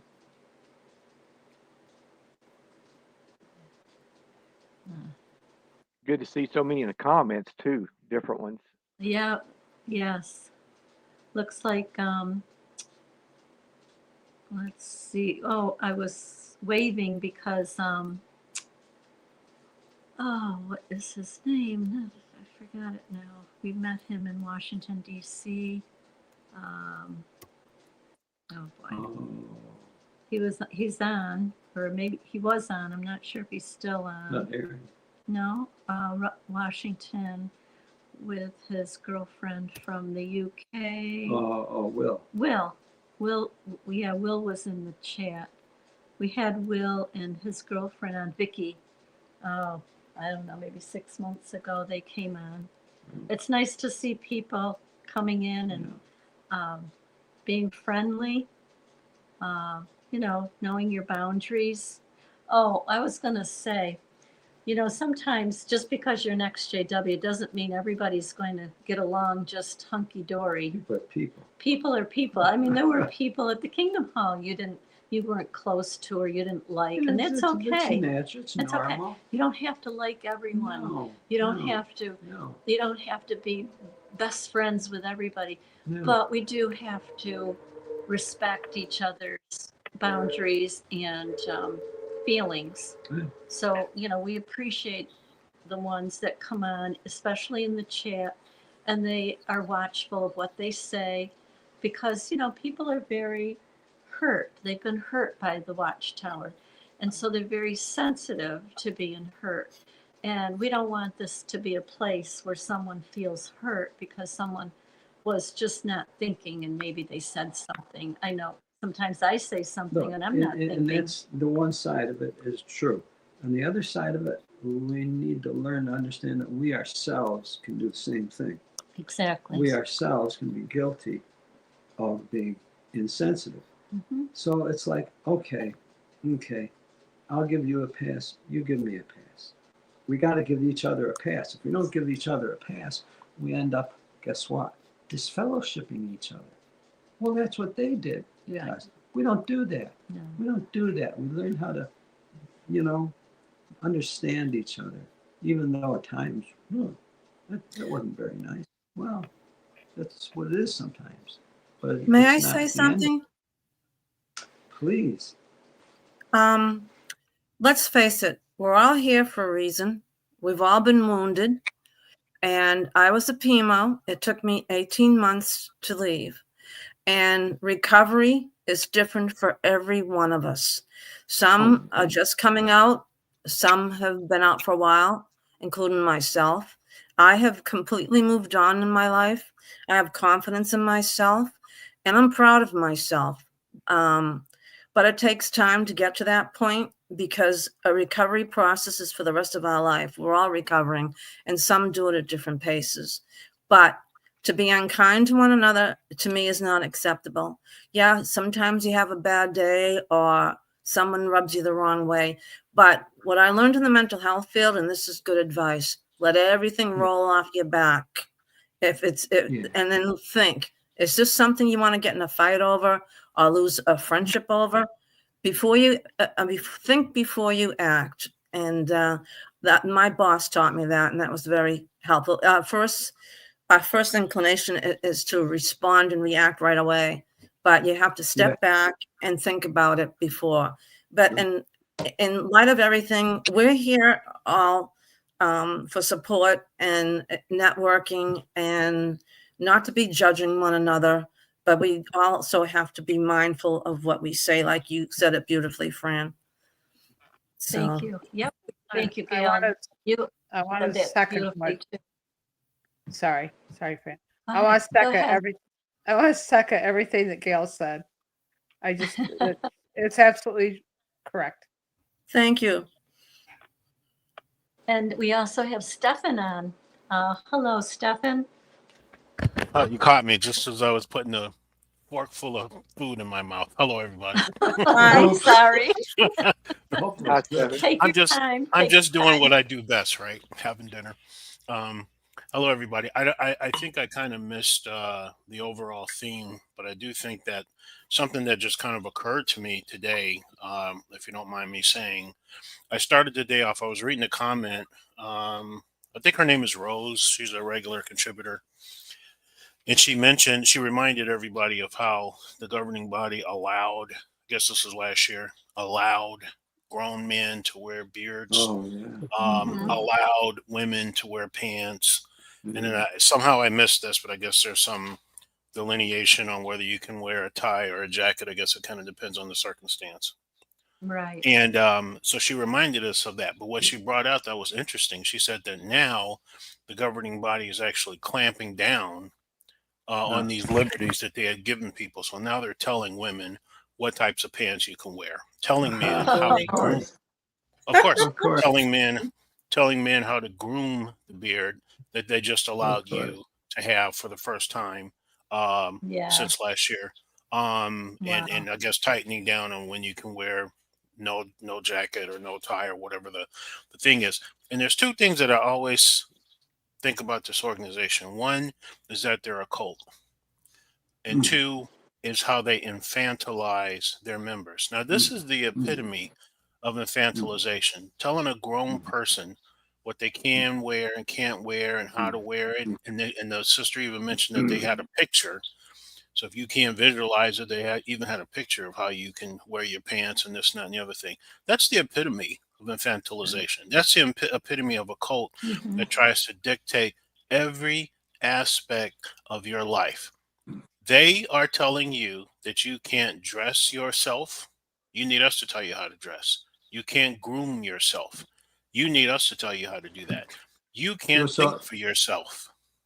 Stefan, I have to jump in here. What if I don't listen to them? Well, then you get booted out and treated worse than Judas Iscariot, I guess. Well, or you say, I'm through with this. I'm not listening to this anymore. That's correct. That's what you should exactly do. What it's doing. See, it's exactly what it's doing. What it's doing, it's a separation. It's a classification process. They're separating out people who are willing to be slaves. That's correct. They're willing. They don't want. And it's working because everyone here. It's working, but this is what occurred to me, and this is the point of what I was getting to very quickly. What would allow a person to sit in an organization like this and basically have every area of your life dictated to you? Who you can marry, what types of jobs you can and can't have, what types of medical treatment you can and can't have. Don't go to college and don't. Why would a person sit there and allow themselves? I've thought about it. I thought exactly about we what all you said. we all did it. In other words, okay, but what's the motive? There's basic motivations for doing exactly what you said. You're saying, and I've thought about this. No, I'm not. I wasn't asking a question. I was just getting back to the point. It goes back to the infantilization. when you've never been allowed to develop thinking ability, you've never been allowed to use your own ability to reason and decide what you think is best for you and to try different things to experiment, if you will, and even allow yourself to make mistakes. You've been infantilized. And this is part of the reason why some people stay. I don't think that they have the ability. They don't know that they have the ability. Let me say it that way. They have it. They don't know that they have it to be Right, able to right, make these right, decisions and grow up and leave. right, They just don't know how. You've been infantilized, and right. hopefully some of these things will wake people up to the point that you shouldn't be sitting there having every area of your life dictated to you by some organization of imperfect Well, people who have said in print, I think at least 4 times, they're not even inspired of God. Why are you even listening to them? I mean, this is so nonsensical that it just, it's like Mr. Farron says, how do you make sense out of nonsense, right? There's no area that you can look at this and say, oh, yeah, me being a witness is a great idea because X, Y, and Z. Not one. But anyway, the infantilization, and when people say this, and then I'm done. When we say that Jehovah's Witnesses are a cult, that's the first thing people say. Oh, how do you know they're a cult? What makes them a cult? Well, this kind of stuff is what makes them a cult. When they dictate what you can wear and how you can wear it and where you can't go and what type of job and who you can marry and what type of medical treatment and on and okay. on and on and on and on, that's what makes you a cult. I'm done, Joe. No, no, no. I'm glad to hear it too. But here's the point, Stefan. There are good reasons why some stay in. In other words, we recognize it's offensive. And so we say there's no good reason to be around that. And I'm out. There's no good reason. Right. But unfortunately, there's attractive reasons for others. And one of them is for the pedums, for the pedophiles. They say, I'll put up with any of that stuff. I don't care. Right. Because there's something there that I want, and they're gonna protect me. So I guess so. Unfortunately, there is that motivation for them. Right. And the other thing is for those of people that are, how do I want to say this, who desire to be narcissists, there's a wonderful opportunity for them to practice there. Sure. Wonderful. That's the place to practice narcissism. They're there, and that's at least two that I see. Others who don't want to exercise responsibility, and they figure let someone else make decisions for me. That's exactly right. Because decisions are too hard to make, and I don't like making decisions. Let them That's make. exactly They right. can make it for me. That's exactly right. It works for certain folks. You're absolutely right. It really does. It's sad though, but you're right. Certain people do not want to take responsibility for their own lives. It's just unimaginable. So has anyone heard, Joe told me today or yesterday, that now they can have tattoos as long as they're not visible? Oh, boy. Did anyone else hear that? No. I didn't hear that. No, I've heard it. No, I've heard it was spoken. I don't know who and where, but the big thing is, well, let's just say someone comes into the organization and they got tattoos. Well, yeah, that's happened in the Okay. past. And they won't be used if it's visible. Right. In other words, so if it's one that you can hide. Okay, well, what if, is this a new thing now that I they don't can? know. I think it is. That's what Okay, I've heard. or we're starting a rumor. No, you it's, heard it. it's You the read it. people speaking of. Yeah, because there are going to be people come in with tattoos. Oh, they have always come in with tattoos. And they're I young remember people that are going to want to have tattoos. Right. And they know, if we don't let them have tattoos, they're going to be more inclined to leave. Exactly. Yep. I'm telling you, this is nothing. This organization will be absolutely nothing like anyone knew in the 80s or 90s. Nothing. That's exactly right. But to Fran's point, we talked about this last year, Fran. You probably don't remember. When they made this change with the pants and the beard and all this business, we said that they're going to go for all the low-hanging fruit. And I think the next low-hanging fruit is going to be some sort of vague statement about the celebration of holidays. I really believe that's going to be the next one. Yep. And It's going to be they a can do what they. matter. Yep. Yes, ma'am. A conscience matter. They'll do well. The Bible doesn't say you can't, or the governing body doesn't have a problem with this and that, and then of course they'll immediately clamp down on it. Well, there shouldn't be large gatherings, and there shouldn't be singing of songs, and it shouldn't be in a over the top celebratory manner and all of that. But that's the kind of low hanging fruit that they'll try to go for if they still feel like they're not getting enough people or not retaining enough people, especially the younger ones, because these are the kinds of things that everybody else does. And they have a lot of fun doing them because there's nothing wrong with family getting together. That's kind of the whole point. So I would not be surprised if you see something in that along those lines as well. I bet. Yeah, they're marketers. They're very, very capable marketers because they're a business. They were a business from the beginning, and they just pretended to be a religion along with it because they realized that's the way you get the most money. And now they're I really believe they're like a laboratory to learn how to control and exploit people. Oh, absolutely. In the most extreme ways. Absolutely. And they're learning off. They've been doing that for a while. If you go back and you look, you can look at the way that they've started, the way that they've been speaking. This is not by happenstance that they all have that slow, almost hypnotic cadence. They have studied that, and they have studied how to lull people in. And I saw this when I was giving talks. I remember the last maybe handful of talks I gave, and I would look out on the audience, and it was just like everybody was hypnotized. It was the scariest, and I was just looking around thinking to myself, what is going on? Or they just had these really blank, empty stares, like I'm just looking at you, but my mind is either a million miles away or my mind is just blown. They're just looking and then just follow. And I mean, think about it, Joe. You remember being at meetings and you'd listen to a talk. You may not even really be paying attention, but in a certain talk, based upon the way the speaker is speaking, how he's either paused or slowed down or maybe even sped up or got a little bit more animated, it's time to clap, right? You just know there's programming there. And people are oblivious to it, but the programming is there. They've been studying this stuff for a long time. You look at these emotional, heart-tugging songs. I remember when that type of song started coming out. I remember. Yeah.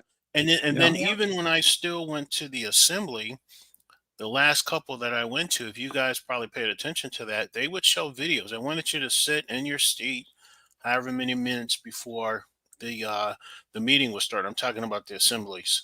And then they would play these videos. And they would be in different parts of the world, and the witnesses would be waving, and others are waving, and people would start crying. And I was asking myself, what is this? What is this for? What is this about? And then it finally hit me. This is all an emotional thing. They're getting you ready to be a part of this emotional thing. I can't quite put it into words because my brain just doesn't operate like that. But I could see the manipulation is what I'm getting at. The manipulation is in the literature. The manipulation is in the way that they speak.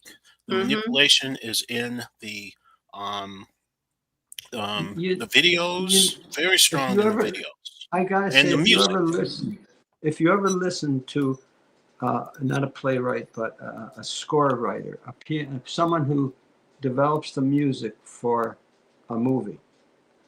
If you ever listen to what the principles that they know and the notes and the melodies that they have at their command, they know how to get whatever emotion out of you that they want, and they know how to do it by which notes and which melodies and which movements. It works.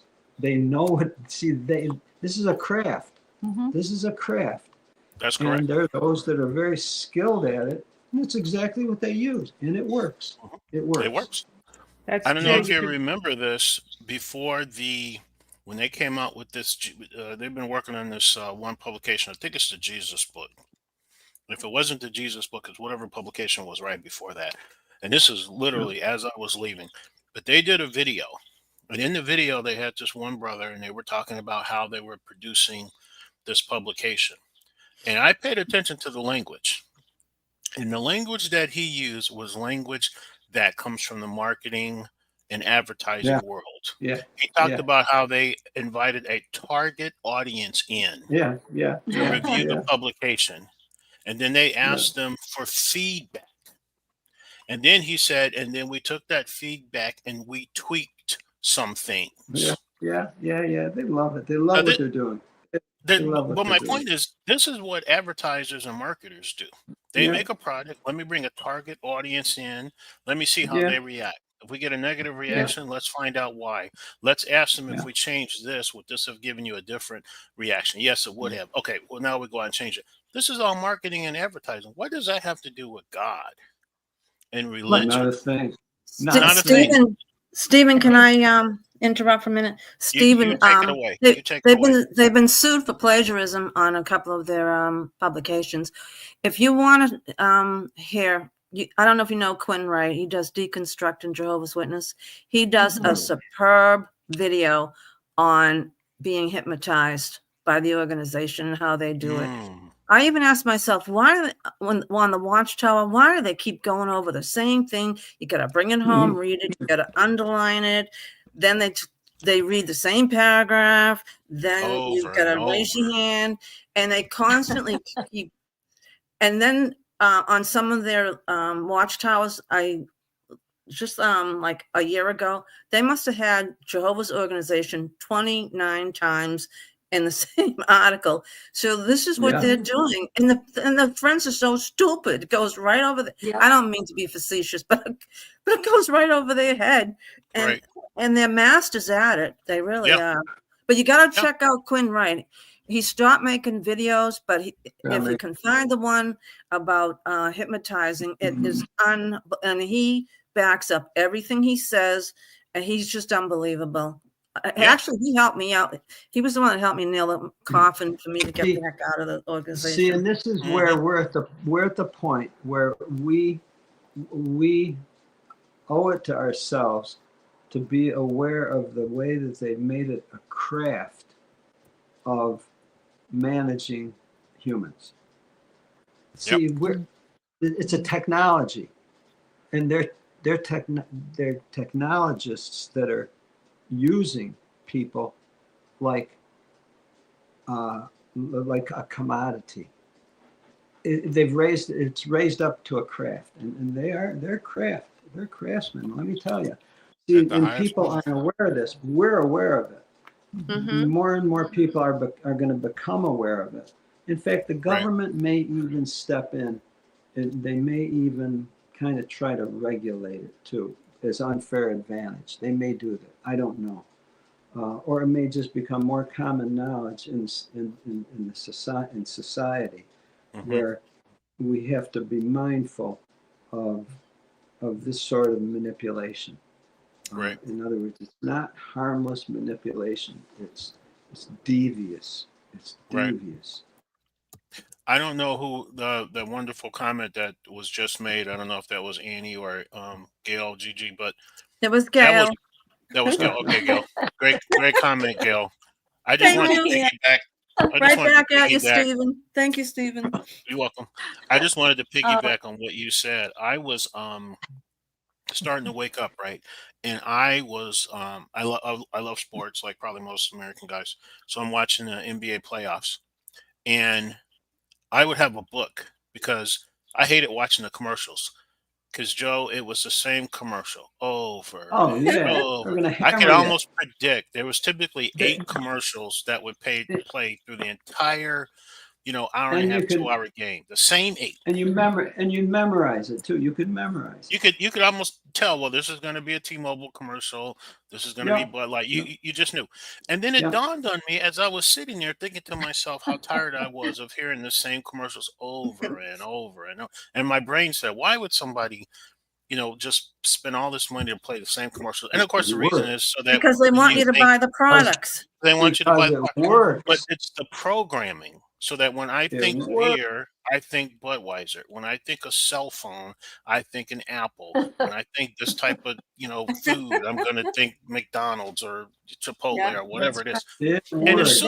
as soon as my brain finished with that, it immediately said, this is the same thing that we get in the Kingdom Hall. It is the same. I don't know how many pages the Bible is, but it's however many pages. But yet, not pages, scriptures. But yet, we go over the same. I don't know, 30 scriptures, 40 scriptures, whatever it is. I don't know. This entire Bible, and all we went over is the same 30, 40 verses over and over and over. And then it hit me. It was all the same. It was just programming. They are teaching a certain narrative. They're not teaching Bible. You're not having a Bible study. They teach a certain narrative. And this is why they put all these other scriptures to the side and they just pick out 30 or 40 that fit the narrative. And they just keep going over it over and over. And, and just like you said, Joe, it works. But the problem is, to me, it backfires because if you're a witness, you cannot talk to another person about the Bible because you don't know it. Right. All you know are those 40 scriptures that you hear 100 times over at every single meeting. If somebody else brings you something else and they read a verse to you, you're lost. Your brain shuts down. All you're going to do is tell them to go to some website and run. In fact, a witness even avoids someone else who's more adept at the Bible. Correct. They avoid them because they know it's going to undermine their beliefs. Exactly. They avoid them, so they never expand their knowledge.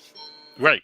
No. Yeah. They and so to me, this has backfired tremendously because you can even go online and I've seen videos where they will say, ask a Jehovah's Witness these 10 questions. They can't answer them. They're all straight from the Bible. They're not trick questions. There's nobody's trying to trick you. But your teaching is this, but the Bible says that. How do you juxtapose these two things? And you can't. No, it's a corral. It's a corral that they know how to keep them in. It just is. Correct. Most of the friends don't know the Bible. I used to study, this is a true story, I'm not bragging about myself, for 2 hours on the Watchtower. The head elder would never call on me because every now and then he'd call on me. He never said, oh, good comment. And I'd get like 10, 15 texts. That was an excellent comment, Gail. People would grab me. And he never, ever would call on me. But I kept my arm up all through the meeting because that's the Italian in me. He wasn't going to shut you down, huh? No, even no offense to you, Steve, but even the elders don't know their Bible. I studied it in depth because I'm a researcher and a historian, and I love the Old Testament. The Elders Handbook. That's right. No, they don't know their Bible. I just wondered if Annie had anything to say. I know Annie doesn't like to. She's quiet. In, but Annie, did you want to? Have any thoughts? I've had many, but they're gone now. No, actually, the one thought that I was going to say was that you saw the repetition when they were still printing so much literature because they were a publishing company. Yeah. But all their literature was redundant. It was very repetitive. And I remember saying one time to my mom when I was quite young, I said, why do we keep getting these books? How many different ways can you say the same thing? And I had the same experience that Gail had because I was speaking outside of the Watchtower lesson. I was adding other things. So so they wouldn't call on me either. In fact, I had a meeting. I asked the brothers, I said, why am I not being called on? And well, you don't realize how hard it is to know who you haven't. I know, haven't called on, et cetera. But yeah, I even said, well, I thought maybe it was something I was wearing because they talked about the brothers not being able to look down your brows. So I said, I actually threw away a top that was kind of no. stretched out because I said, well, I thought maybe that was the problem. So I threw it out. You know what they said to me? I was in the back and they didn't see me. So I moved up front. That didn't work. There you go. Gail, So can we just go they back kind of laughed at to that, but Huh? Can we just go back to a comment? I was looking in the chat, and Ellen, you made a comment, and it was about your recovery comment. You know how we're here for recovery. He Yes. said, I appreciate the recovery comment, but to let it go is too simplistic when one loses their only son due to shunning. It's been 25 years. It's like I died to him. So to let it go is not real. So we just want to make sure that Alan, you know, I our responded to Alan. no, I'm sure you did, but we just want to mention it because no, we can't forget. We can't forget our children. We can't forget our parents. I don't care how long it's been. And I know you didn't mean anything by it to let it go. We just can't let those things go sometimes. I wasn't referring to letting it go about your children. That's not what I meant. I'm talking about letting remarks, unkind remarks go. Not you can't let something like that go with your children. No, I totally agree. That's not what I meant. I'm talking about your. I didn't think you did, Gail. I know, Not but getting angry. I explained that to him, and I told him I was sorry, and I hope his son comes back. Well, Yes. of course. Well, and we We took it the wrong way, but that's okay. No. Well, regardless of taking it the wrong way or whatever, the point still is good that, and I'll raise it myself about letting go, and differently than what you said, Gail, and that there's not a day that goes by that I don't look at pictures of our children. Oh, they're all around. We when have I them all go to around. bed and wake up and through the day and I find I could let go, but then I couldn't. I couldn't. How do I want to say this? I wouldn't even want to accept myself if I let go. Of course not. You're right, and I know you didn't mean that. No, I truly we do. know No, you I'm didn't. talking about letting go of the stupid organization, not your I children. know. They told me not to talk to my daughter because they said she was worldly. I left. I don't close my door on any of my kids and even my family. Of course not. I know. I'd be a rotten person if I did that. Of course, and we know you didn't mean that. We just, in case No, others. I told them I was sorry. No, I know. But here's the negative extreme of the situation. The person, let's say us, let's say we die and our family never reacquaints with each other. I don't know what that means. I don't know what it means. I hope I never experience it, but we may. Will I have at my deathbed feel that I should have let go, or say to myself, I'm proud I haven't let go. I just go through that scenario both. I have feelings for that, and I feel for the ones that go through it. Yes, and we know that you meant to let Oh, go no, of the yeah. organization, And that's absolutely appropriate. and of course, we'll never forget our families. There's No. always hope that they'll come around. I mean, I dream constantly. I don't know. Every night I dream. Well, look, It's reality. Are there ones who've died and their families still avoided them? Avoided them. It didn't come to their funeral. Didn't acknowledge their death. Look at Ricky Bobby. I mean, Desiree. Yeah. What he went through, and her. Barbara Anderson. Barbara Anderson's Barbara son. Anderson. Yeah, that's apparently true, Barbara Anderson's. Apparently she did hear from her son, but it Good. wasn't anything. It was nothing, like a son should do. Right, exactly. And then Eric, when his wife passed, remember how he said that none of her family reached out to him? That's awful.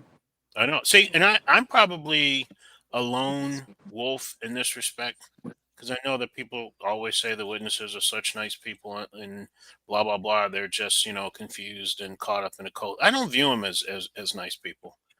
I'm sorry if you have a family member that dies and you can't express any kind of compassion, or your own dad dies, your daughter dies, and just because you're in a different religion than this person, you just don't even want to be a part of helping them. That's not a good person to me. Now I know everybody will probably disagree, but I'm sorry. No, That's not I a totally. that is Oh, not look, a good person. look, No. we So become I'm we not become giving a, them a pass. oh no, our choices make us who we are. Our choices, Exactly.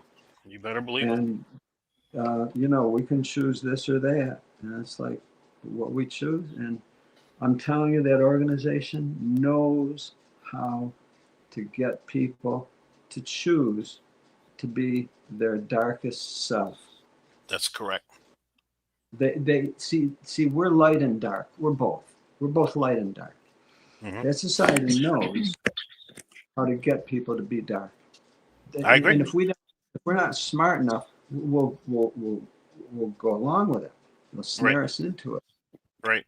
Um, You're absolutely right about that, Joe. Because I tell you, when you sit back and you look, you kick a person, a teenager, out of the house because they don't want to quote unquote serve Jehovah. I yeah, heard within a 2 week period, two completely different individuals who do not know each other told me two of the most horrific stories about their own family members that kicked their own children out on the street yeah, because yeah. they didn't want to be a Jehovah's Witness, and how all the way up until this day they were drug addicted. They've developed mental health issues. And the one lady said to me after she finished telling me her experience, and this is her biological family, her cousins, she said, "I don't say anything to me about Jehovah's Witnesses. I hate them." This is exactly what her Wow. words were. And I was just like, whoa. And then there was another family, which is the McCormick family, if you've ever heard of McCormick Place or No. McCormick, the seasoning, McCormick Yes. Oh, seasoning. Yeah. Oh yeah, yeah, yes, Yeah, yeah, yeah. right. So they have two sides to their family. They have the white McCormick side, and then they have the descendants of slaves that were owned by the McCormicks, which were also wow, McCormicks. And I know quite a few of them, and they had the same thing in their family. And I didn't know anything about this. And one day we were just talking, and these stories just kind of poured out. But the point that I'm making is exactly right. This organization pulls all of the natural love, and affection, and humanity, if you really want to go they know there, how to do it. out of people, Yeah. and they Oh, they replace know it how with to do this. it. They replace it with the cult indoctrination. I mean, this is supposed to be a Christian organization No, that no, registers as a charity and does not do not one single charitable total thing fraud. any place on Total the planet. fraud. Not one. Total fraud. Total fraud. Total fraud. And they Total. will all sit there and pat themselves on the back as being the greatest Christians on the planet. And they don't Total. do a single thing that benefits anybody. May I You know, share I'm sorry. Go ahead. no, go ahead, Gail. Gail. May I share a very sad experience that I might get myself involved in, and I haven't made a decision yet. I don't know if you remember a sister down in Florida that I went and took care of for a couple of weeks. Yes. Yes. An older All sister. right. She's in really bad shape. She's told not to live alone, but Florida has a horrible health system. They sent her home. She had another stroke. They sent her home all by herself. She's in a beautiful house. It's something like you'd see out in Hollywood. Now, her two children are up here in Massachusetts. Her son's been disfellowshipped, and I was very upset with her when I went to visit her after her husband, Phil, died.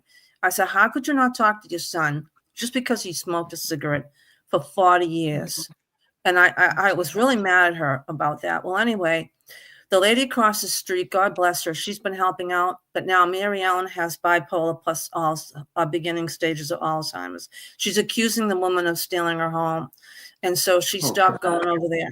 Her and her son were going over there. They were cleaning up the place. They were picking up feces. And so she called me and I said, have the elders been over there? And she said, no. I said, not one elder. She's 81.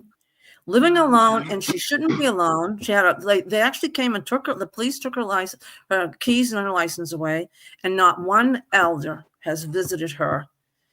And I don't know what to do. I was going to fly down there and go help her out, but she's got 2 children here in Massachusetts. I was going to call them and blast them and say, hey, look, if the state gets involved, you guys are going to be in trouble because she's she really cannot live alone. So I don't know what to do. I was going to go down there and help her out, but I'm not a witness anymore, and she knows I'm not. And I think the elders should be helping her. So I don't know. I'm kind of at my wit's end because I actually studied with her, and I love her, and I don't know what to do. I just know something terrible is going to happen to her because she bamboozled. I'm sorry.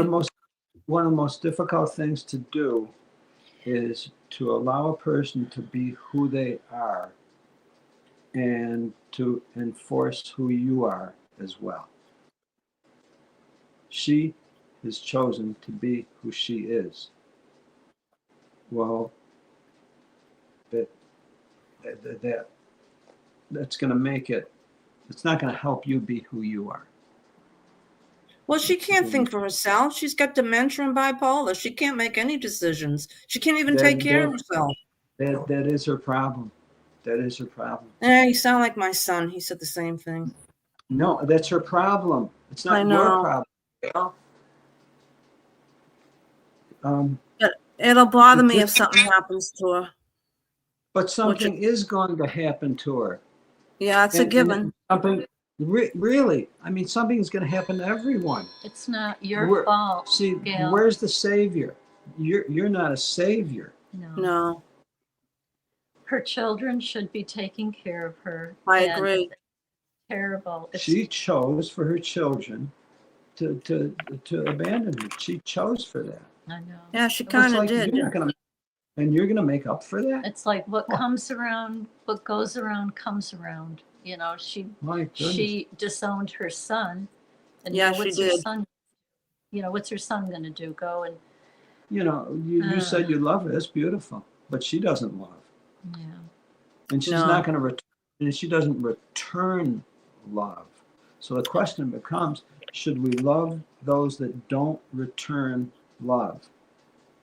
What would that prove? Point. Seriously, what would that prove? Yeah, I mean, she could turn around and say, "I'm stealing stuff," or "I'm trying to steal the house," or I don't want to put myself in harm's way. No, Gail, you've got enough going on. You've got to take care of yourself. It's not selfish. There are loving people that need your love. Yeah. They're loving people that need your love. Yeah, I'm taking care of somebody tomorrow too that needs help. Yeah. But you know what, Gail? You bring up a really good point that these witnesses, they better wake up because this organization is not going to take care of you.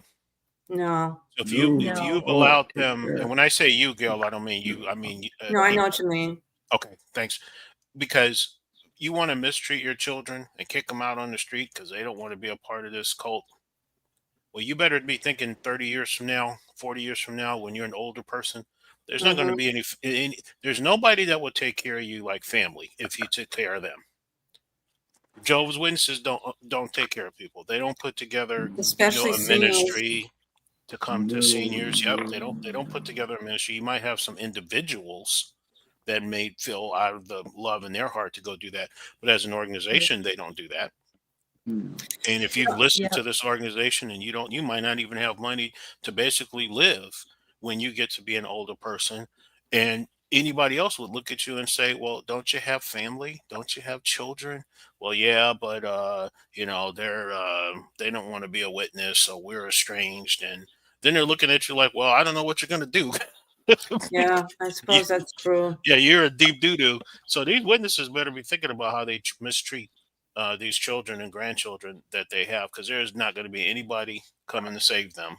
And if you've estranged yourself from your family, you're going to be in a world of hurt when you get to be an older person. It's heartbreaking. I'm telling you.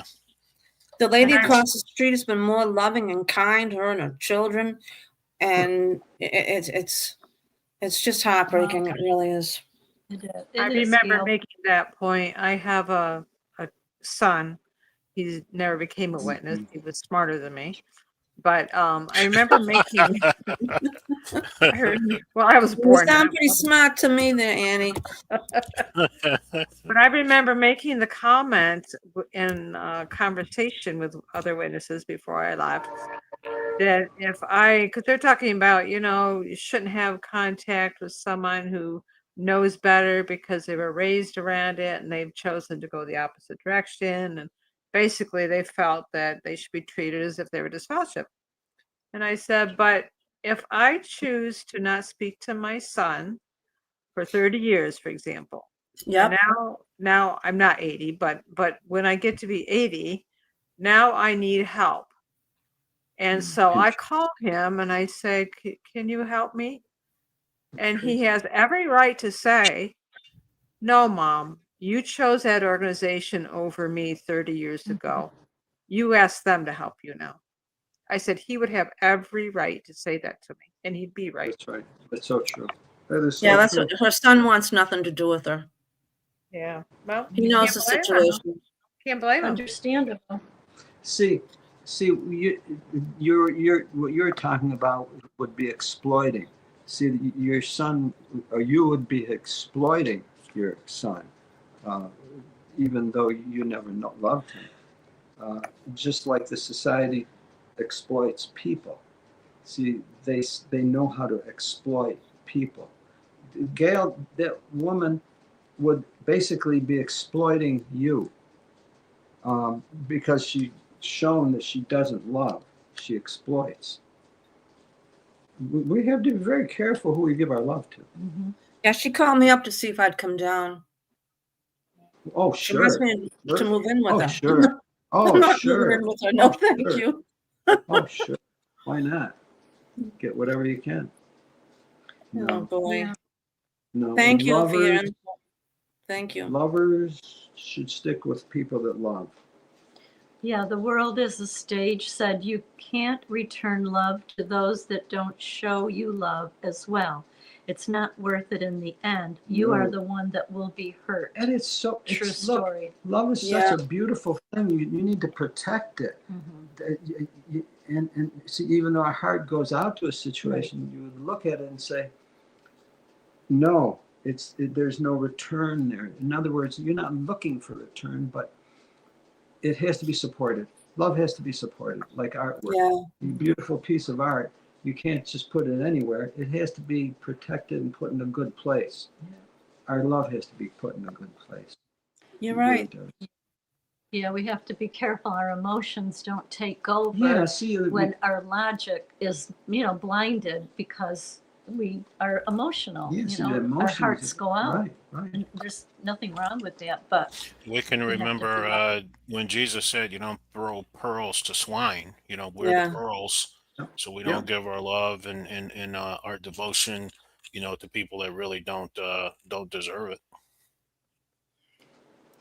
Well, here's another side to things. I don't want to see somebody die alone either. I really don't think anyone should die alone. I really don't. I agree. You know what, Gail? I don't mean to be negative or facetious, but if she's got money, she will not die alone. No, she doesn't have any money. She doesn't. She only has just Social Security. What her husband? Oh, she went cuckoo. Her husband was a probation officer in Massachusetts, and they decided to move to Florida. Well, he passed away a year ago, and I went down. I helped her with all her finances because I have an accounting background.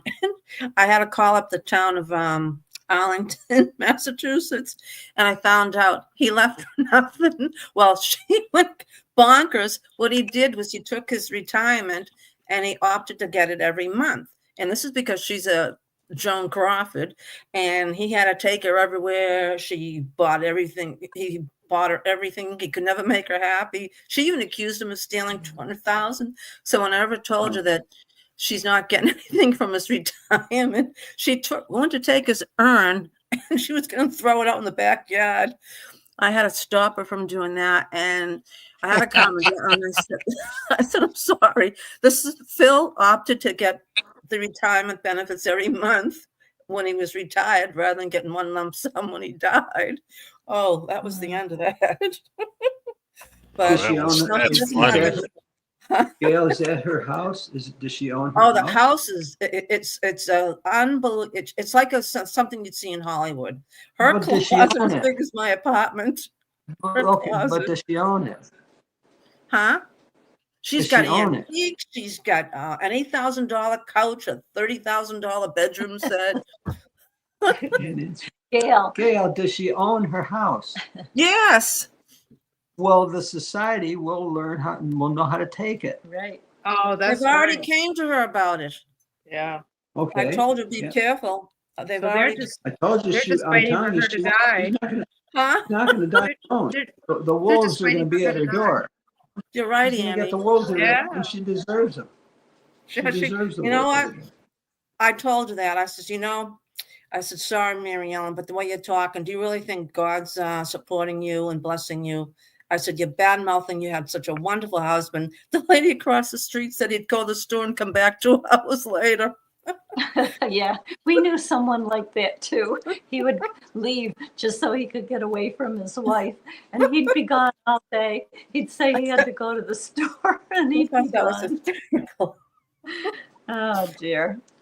And she's the beautiful redhead with blue. I mean, she's a very handsome woman, but We're all holy impressed, Gail. Gail, Huh? we're all very impressed, but we love you. You know what? If I was a horrible person, I'd go down there and help myself to some of her jewelry, a couple of her paintings.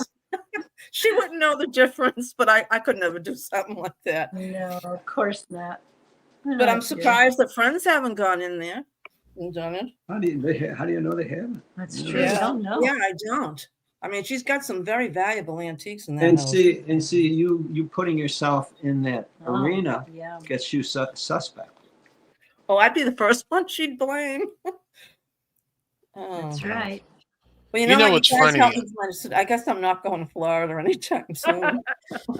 But you know what? You know what's funny, Gail, about Amen. everything that you just said. It's What? so funny and ironic to me that we're sitting here and we're talking about the death and destruction of families that get involved with this cult. But it's always the ones like us that wind up actually being the real Christians. We're the ones that are forgiving. We're the ones that, despite all the hurt and harm that has come to us, will still go out and do something for somebody else. It's always it's amazing to me that they call us apostates or they call us whatever they want. But in reality, we are actually the ones who are the real Christians in terms of our actions. You're absolutely correct, because she called me and she told the elders to scram. She goes, Gail Murphy's coming to stay with me. I have another situation, and this wonderful, I love this brother. His son is an elder. His mother died. He put the mother away. She died. Now Mark's in a nursing home. And Mark said, Gail's the only one I'm going to talk to. And now his son's an elder. He goes, I don't want you talking to her.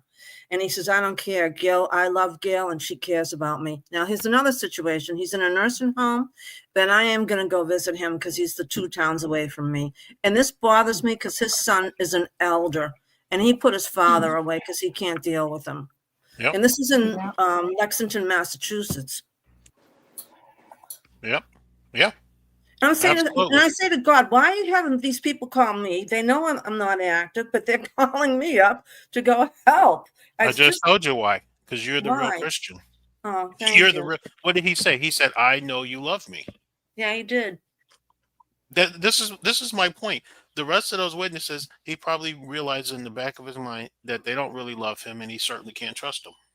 He knows who he can call, and that's who he called. See, I wonder if I go to the nursing home, if they have a thing that I can't go in and see them. I'll have to face that when I go there. Well, you might have them. You might just request that they tell him that you're there and ask him if he would like you to come in and see him. Okay, that's a good one. Yeah, that's how I would handle that. I'd let him make the decision. Now, here's his son's an elder. Mark's on the phone sobbing with me. I'm sobbing with him over the death of his wife, Carol. And he's sobbing. I'm sobbing. And I'm saying, there's something really wrong with this picture. His son's an elder, and he's calling me and expressing his feelings about his wife that he's been married to for 50-something years. I don't know. It just boggles my mind how cruel these people are. Well, that's what we talked about. They pull the humanity. They pull the humanity right out of you. They I mean, really do. I'm 74. Look at the funeral.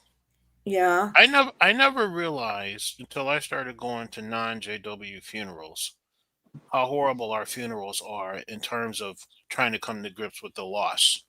We Yeah. never really had an opportunity to come to grips with the loss because all it turns into is even I don't care how old the person was, what kind of life they led, they blow through that, and then they get to when they became a witness, and then the whole rest of the thing is about the Bible and the witnesses, but never about the person. And then the family is not even given an opportunity to make comments. And they just Right. started allowing that, I guess, maybe 3-4 years, maybe 5 years ago, a little bit more than that. And I think they allowed one person. Now I hear it's two, and they get to come on stage and they can speak for no more than 5 minutes or something about the deceased. Now, if you go to a non-witness funeral, it's all about that person. Right. It's a celebration of their life, if you want to call it that. Right. But that at least allows people to grieve and come together and really kind of start dealing with the magnitude of what's happened. But we were never allowed to do that. That's why he didn't call his son. He called you. Yeah, the witness funerals are an infomercial. That's exactly right. They are. That's what they are. They're an infomercial. Yep. It's disgusting. It is. It really is. You're not even allowed to grieve. And I remember, I don't know if you guys heard this, but there were even parts when they would say to the witnesses, listen, if there's a brother or a sister and they've lost somebody in death, don't go up to them and say, oh, that was 6 months ago. Are you still dealing with that? Because this is what people were doing. Jeez. How could you be married to somebody for 50 years and then expect to be over that in 6 months? Right. Yeah, you don't. I know people right now who've lost loved ones who've still not gotten over it, and it's okay. Deal with whatever it is that you have to deal with. But that again, that humanity is gone. Who would have thought? I'm sorry. Who would have thought that scripture in Timothy about no natural affection would apply to Jehovah's Witnesses? Yep. You may Good one, Annie. Good one, Annie. Does anyone know what transhumanism is about? No. Well, it's basically designed to change the human, and doesn't it sound and seem like that's exactly how the witnesses have been working along with the government in that kind of agenda, transhumanism. Maybe. Yeah, could be. Is right. You might have something. Look up transhumanism. Isn't that actually what the military does to their soldiers so that they can go in and commit the atrocities that they do? Wow. And so what does Watchtower do? Gets people to commit atrocities to their families. Right. Yep. And then just like the military, after you get so far out there in your brain where you can go and kill people, and then your tour duty is over or you're retired or whatever, and you're just on your own. This is why there's so much homelessness, alcoholism, and drug addiction with these veterans, because they don't get any kind of help to bring them out of that state where you can just go and blindly kill people and get you back into touch with humanity. There's no place for you to go for that. And this is why you'll see them. Sorry. Sorry, I thought you were done. Sorry. Yeah, done. No, done. My father-in-law was, of course, he's long gone now, but he was in, and I believe it was the Korean War. It's either Korean or World War II. I think it was, but anyway, I think it was Korean War though. But he said that he was kind of in what they call now special ops, but they would go in ahead of the soldiers and scope things out, that sort of thing. And they were told to round up all the women and children in this town. They sat them on a pile of ammunition and then blew them all up. Oh. And he would cry and he would say, we were only doing what we were told to do. Can you imagine that? A lot of people would No, never believe no. that this country would do such a thing, but he was in it. He knew firsthand. But see, So that yeah, goes back. That goes back to kind of what Gail was talking about with this other person. You might follow those orders, but you know what? You're the person that's going to have to spend the rest of your life yeah, trying to come to grips with what you did. yeah. So now, when I was a young person, my dad told me one day. He said, "Son, always remember you have to look at yourself in the mirror every Right. day." Hmm. And I didn't know when he told me. I was like, thinking to myself, what the hell is he talking about? Look at myself in the mirror every day. So as I got, and I'm telling you, I was a little kid when he told me this. But as I got older, I began to understand what he meant is that when you make a decision, you better make sure it's a decision you can live with. Yeah. Mm. And Hey, I've always Stephen, tried where to are you? operate. Stephen, where are you from? Illinois, Chicago, Illinois. Well, outside Chicago. Oh, But then I also spent a I lot of like your time in accent. California. I like your accent. I'll sell it to you for $20.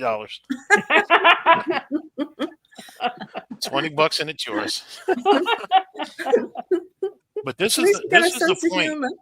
Well, you have to in life. But this is the point. This goes back to when I first started talking 2 hours ago about infantilization. If you don't understand the concept that you have to live with the decisions that you make, then you're an Hmm. infant. Because as soon as you understand that concept, you pretty much can't go wrong. Because if you stop and ask yourself, how is this going to affect me 5 years from now, 10 years from now, 20 years from now? Me isolating myself, or me not maintaining a relationship with my children, or not going to school, or not doing whatever it is. Once you can develop that mindset of thinking about these things, you pretty much can't go wrong. But this organization pulls that right out of you and makes Yeah, you they solely do. reliant and dependent. Like, I mean, just ask yourself, why is it that they don't allow you to be with your family, whether they're witnesses or not? Because they want you solely dependent upon them. Hmm. And then the big joke is, at the end of the day, they're not even going to be there for you anyway. This is This what is true. what we're talking about now as an older person. You've been completely fooled, and Yeah. everything that was of any value has actually been taken away from you, and now you're an older person with nothing. Not only do you not have anything, but all these empty promises that witnesses have made, the millions now living will never die, and the system is right around the corner. You realize when you get older, all of that stuff was a lie.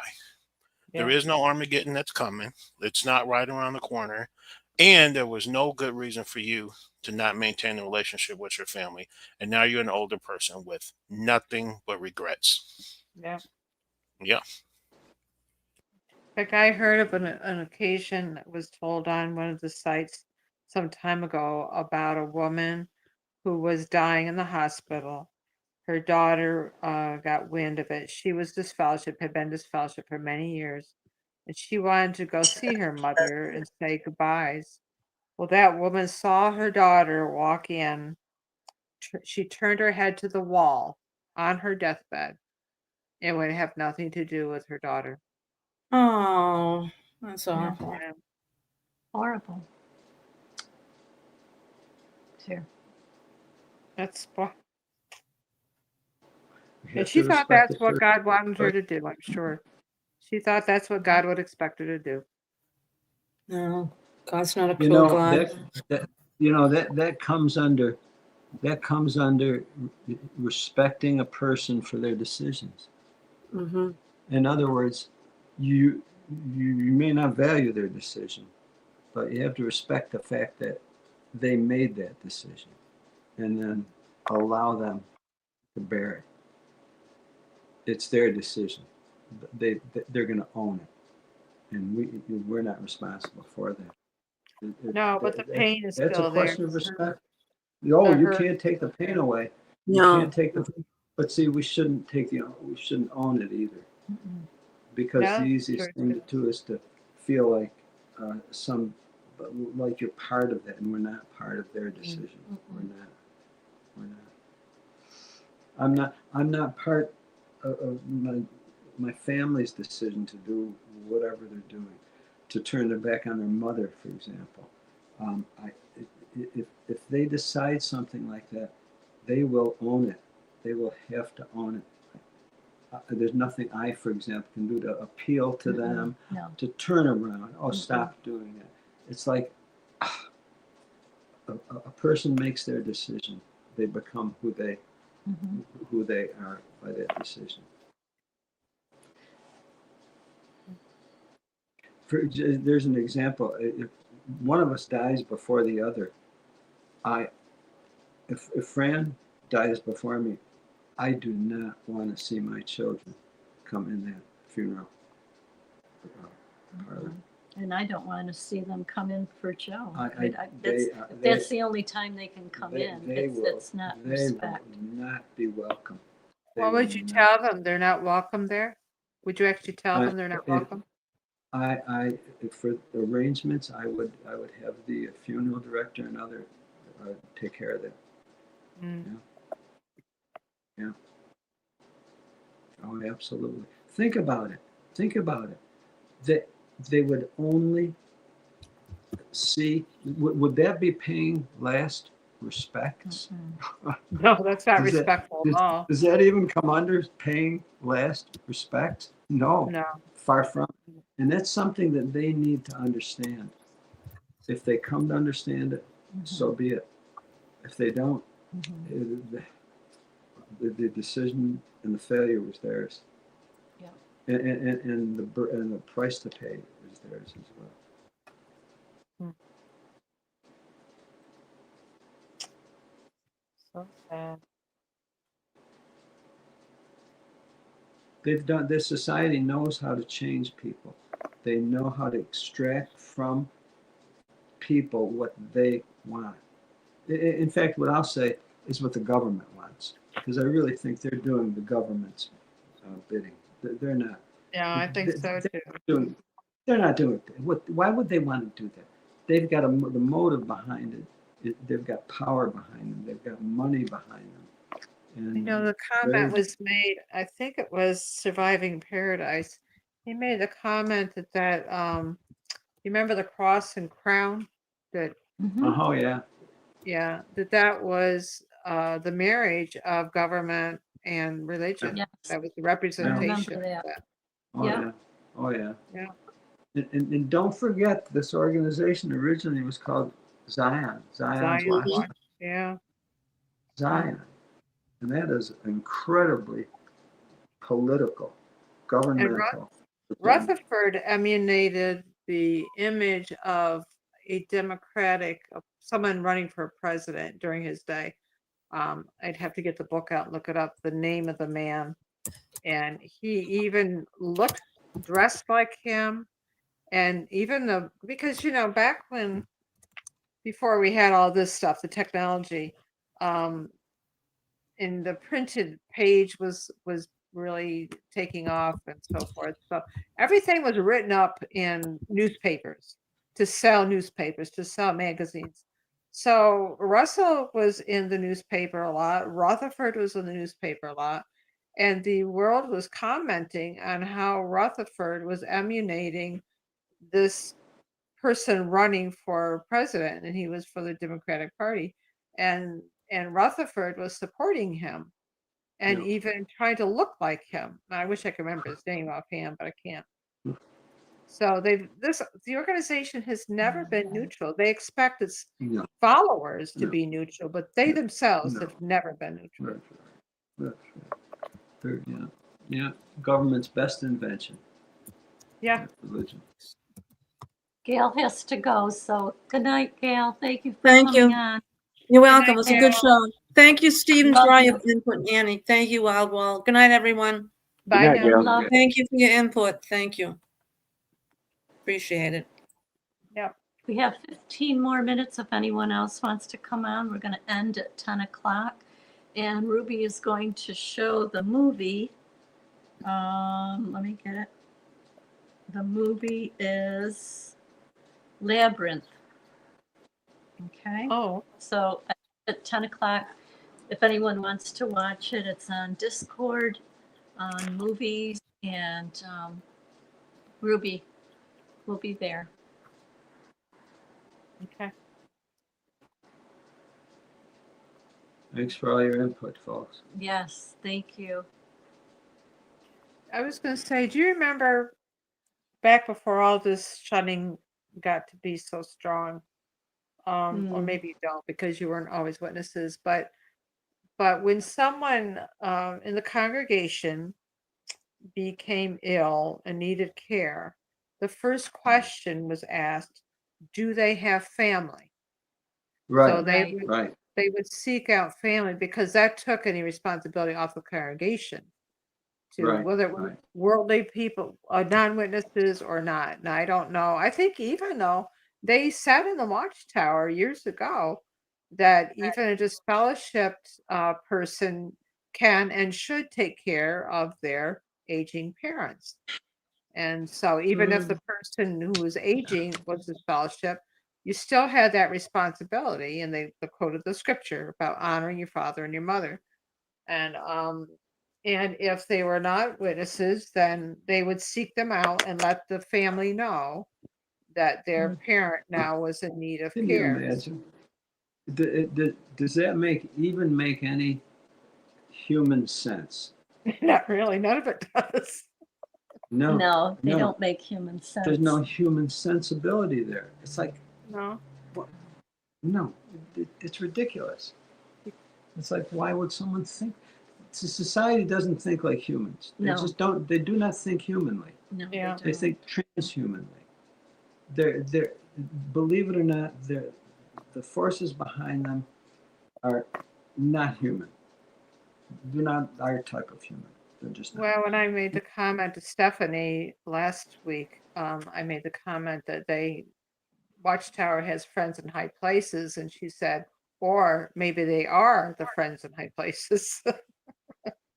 So that's how they get away with all this stuff, because they actually are the friends in high places. They are part of the ruling class.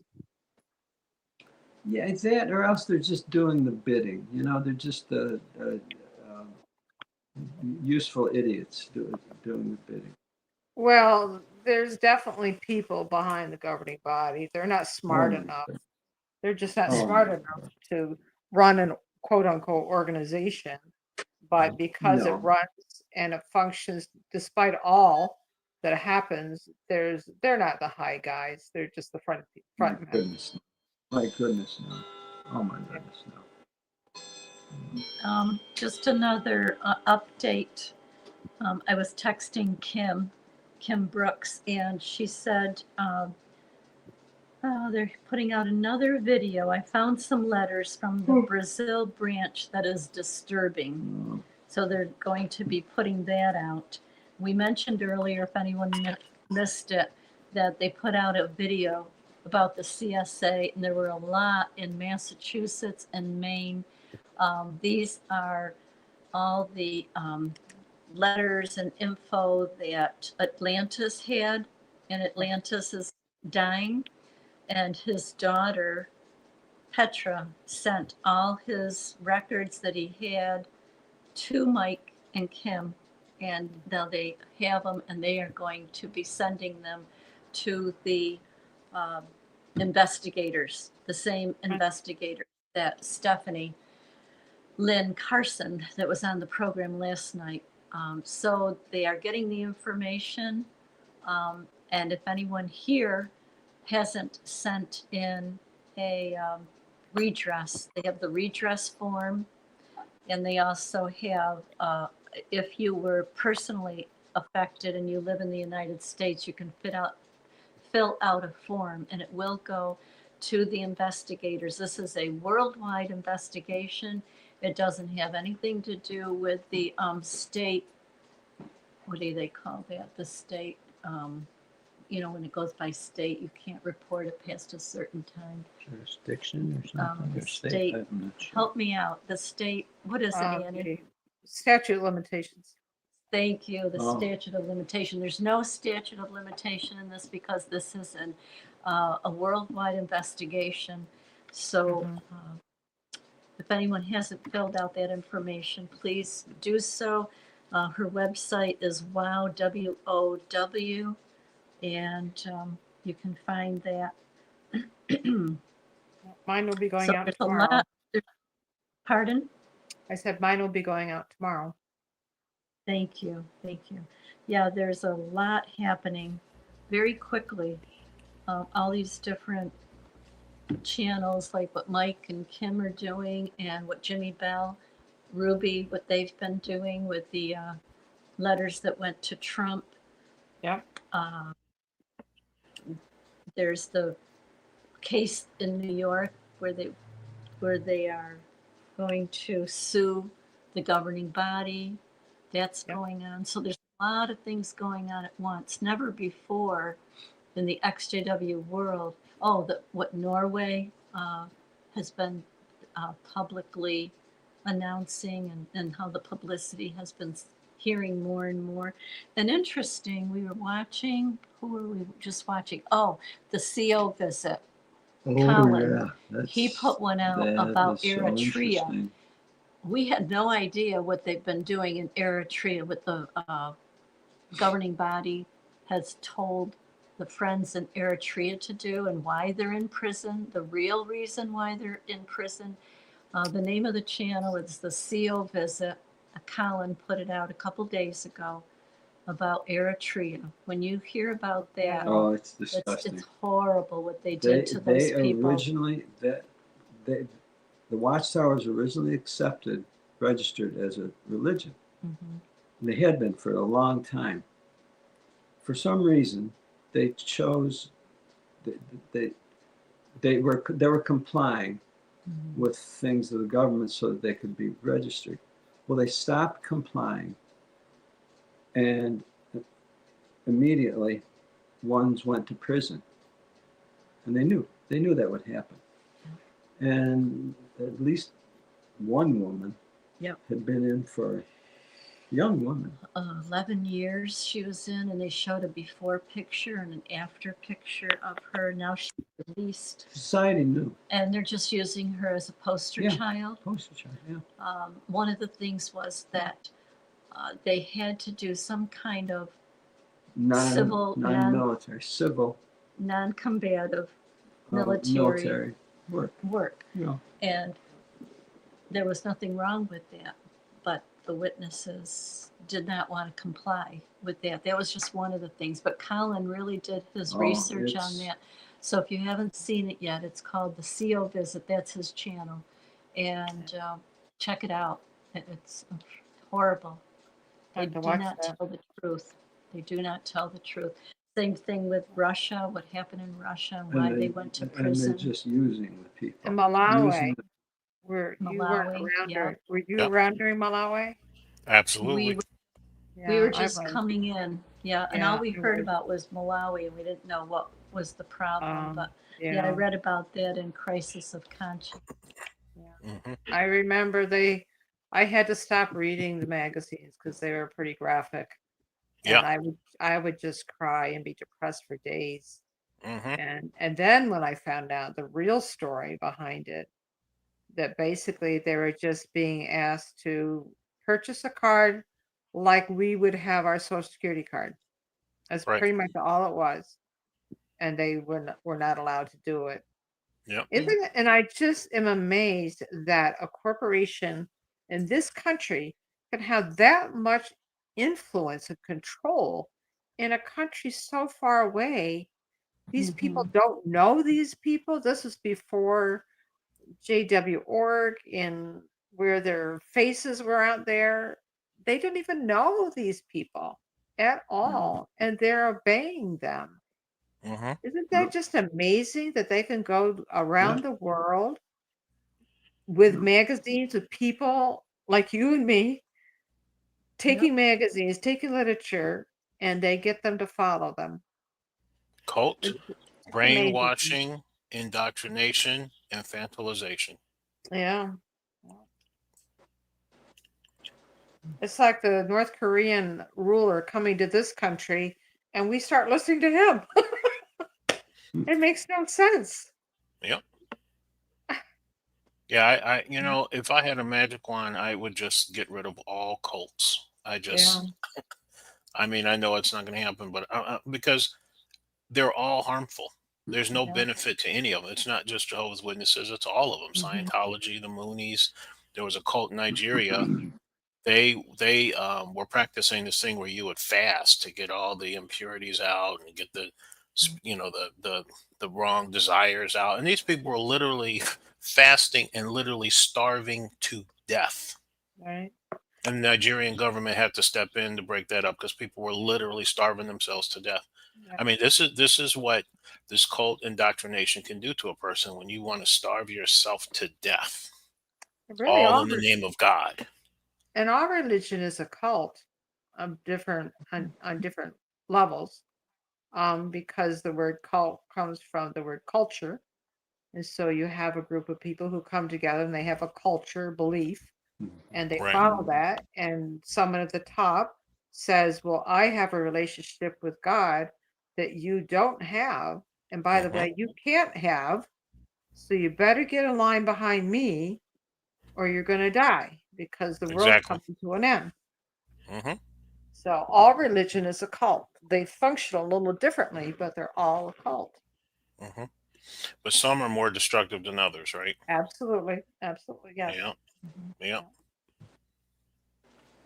There's talk about putting an end to all religions, but then the question becomes, well, what will people do that have that need for community, for being close with their common beliefs? And so they're serious. They're serious about an end to religions. They really are. But 'cause that's they see how also that way where the New World Order and one religion that they would create, Yeah. and that's all you'd have. Yeah. Yeah. Well, if they do, I hope they're a whole lot smarter and more humane than they used to be with Yeah, their really. other. Well, when this Thing. topic of getting rid of religion comes up, and like you said, Joe, what do people do for this and that and the other thing? That makes me think about these countries that are more secular, because you definitely have countries in Europe that are more secular, Yeah. and every year they seem to come out to be in these polls that they take some of the happiest countries in the world. Mm-hmm. So we need to go and see exactly, how these people go about building their community and what they do to satisfy some of these human needs, because they've been doing it for decades now. No. And like I said, That's right. every year when these polls come out, these are the countries where people enjoy the highest standard of living and they're the happiest and all the rest, and they're secular countries. Mm-hmm. Yeah. I guess it all depends on what the government wants out of the people. Maybe the government will become the religion. Maybe the government itself. Yeah. Yeah. Well, I think they're in the process of that. Hey, Joe and Fran, is it okay? Hey, is it okay if I make the quick announcement for the movie night tonight? Yes. Yes, please. Okay, everybody. So I'm going to post a link, if it hasn't been posted already, the invite to the Discord server, ExJWFriends. We do movie night every Wednesday after Joe and Fran's show. So I'll give you guys about 5 minutes to join the movie room. And then I'm going to start playing these movies. And just like it was shown earlier that we created a movie suggestion thread. So I'm keeping tabs on that. So if anybody has a suggestion of a movie, please post it there. And then I'm going to be making events for every Wednesday night. So I just put the link in the chat. Everybody can join us. We're going to watch Labyrinth, and it's from 1986. So I've never seen this before, so I know you guys might appreciate it. Yeah, I think this is for you guys. And I appreciate you guys showing me your culture of the 80s movies. All right, so that was just my announcement. Thank you, guys. Have a great movie. Ruby, is that Labyrinth with David Bowie? Yeah. Yes, it is. Have you ever heard of David Bowie? Sounds like you might not even know who he is. I know of him. I just don't know. I don't know any of his music or anything like that. We're starting slow here, okay? One step at a time. So we get And once you see Bowie's hair, oh, you'll be Googling. I know. Believe me, Hey, he's hot. the next thing Ruby's going to tell us is that she doesn't know who the Beatles are.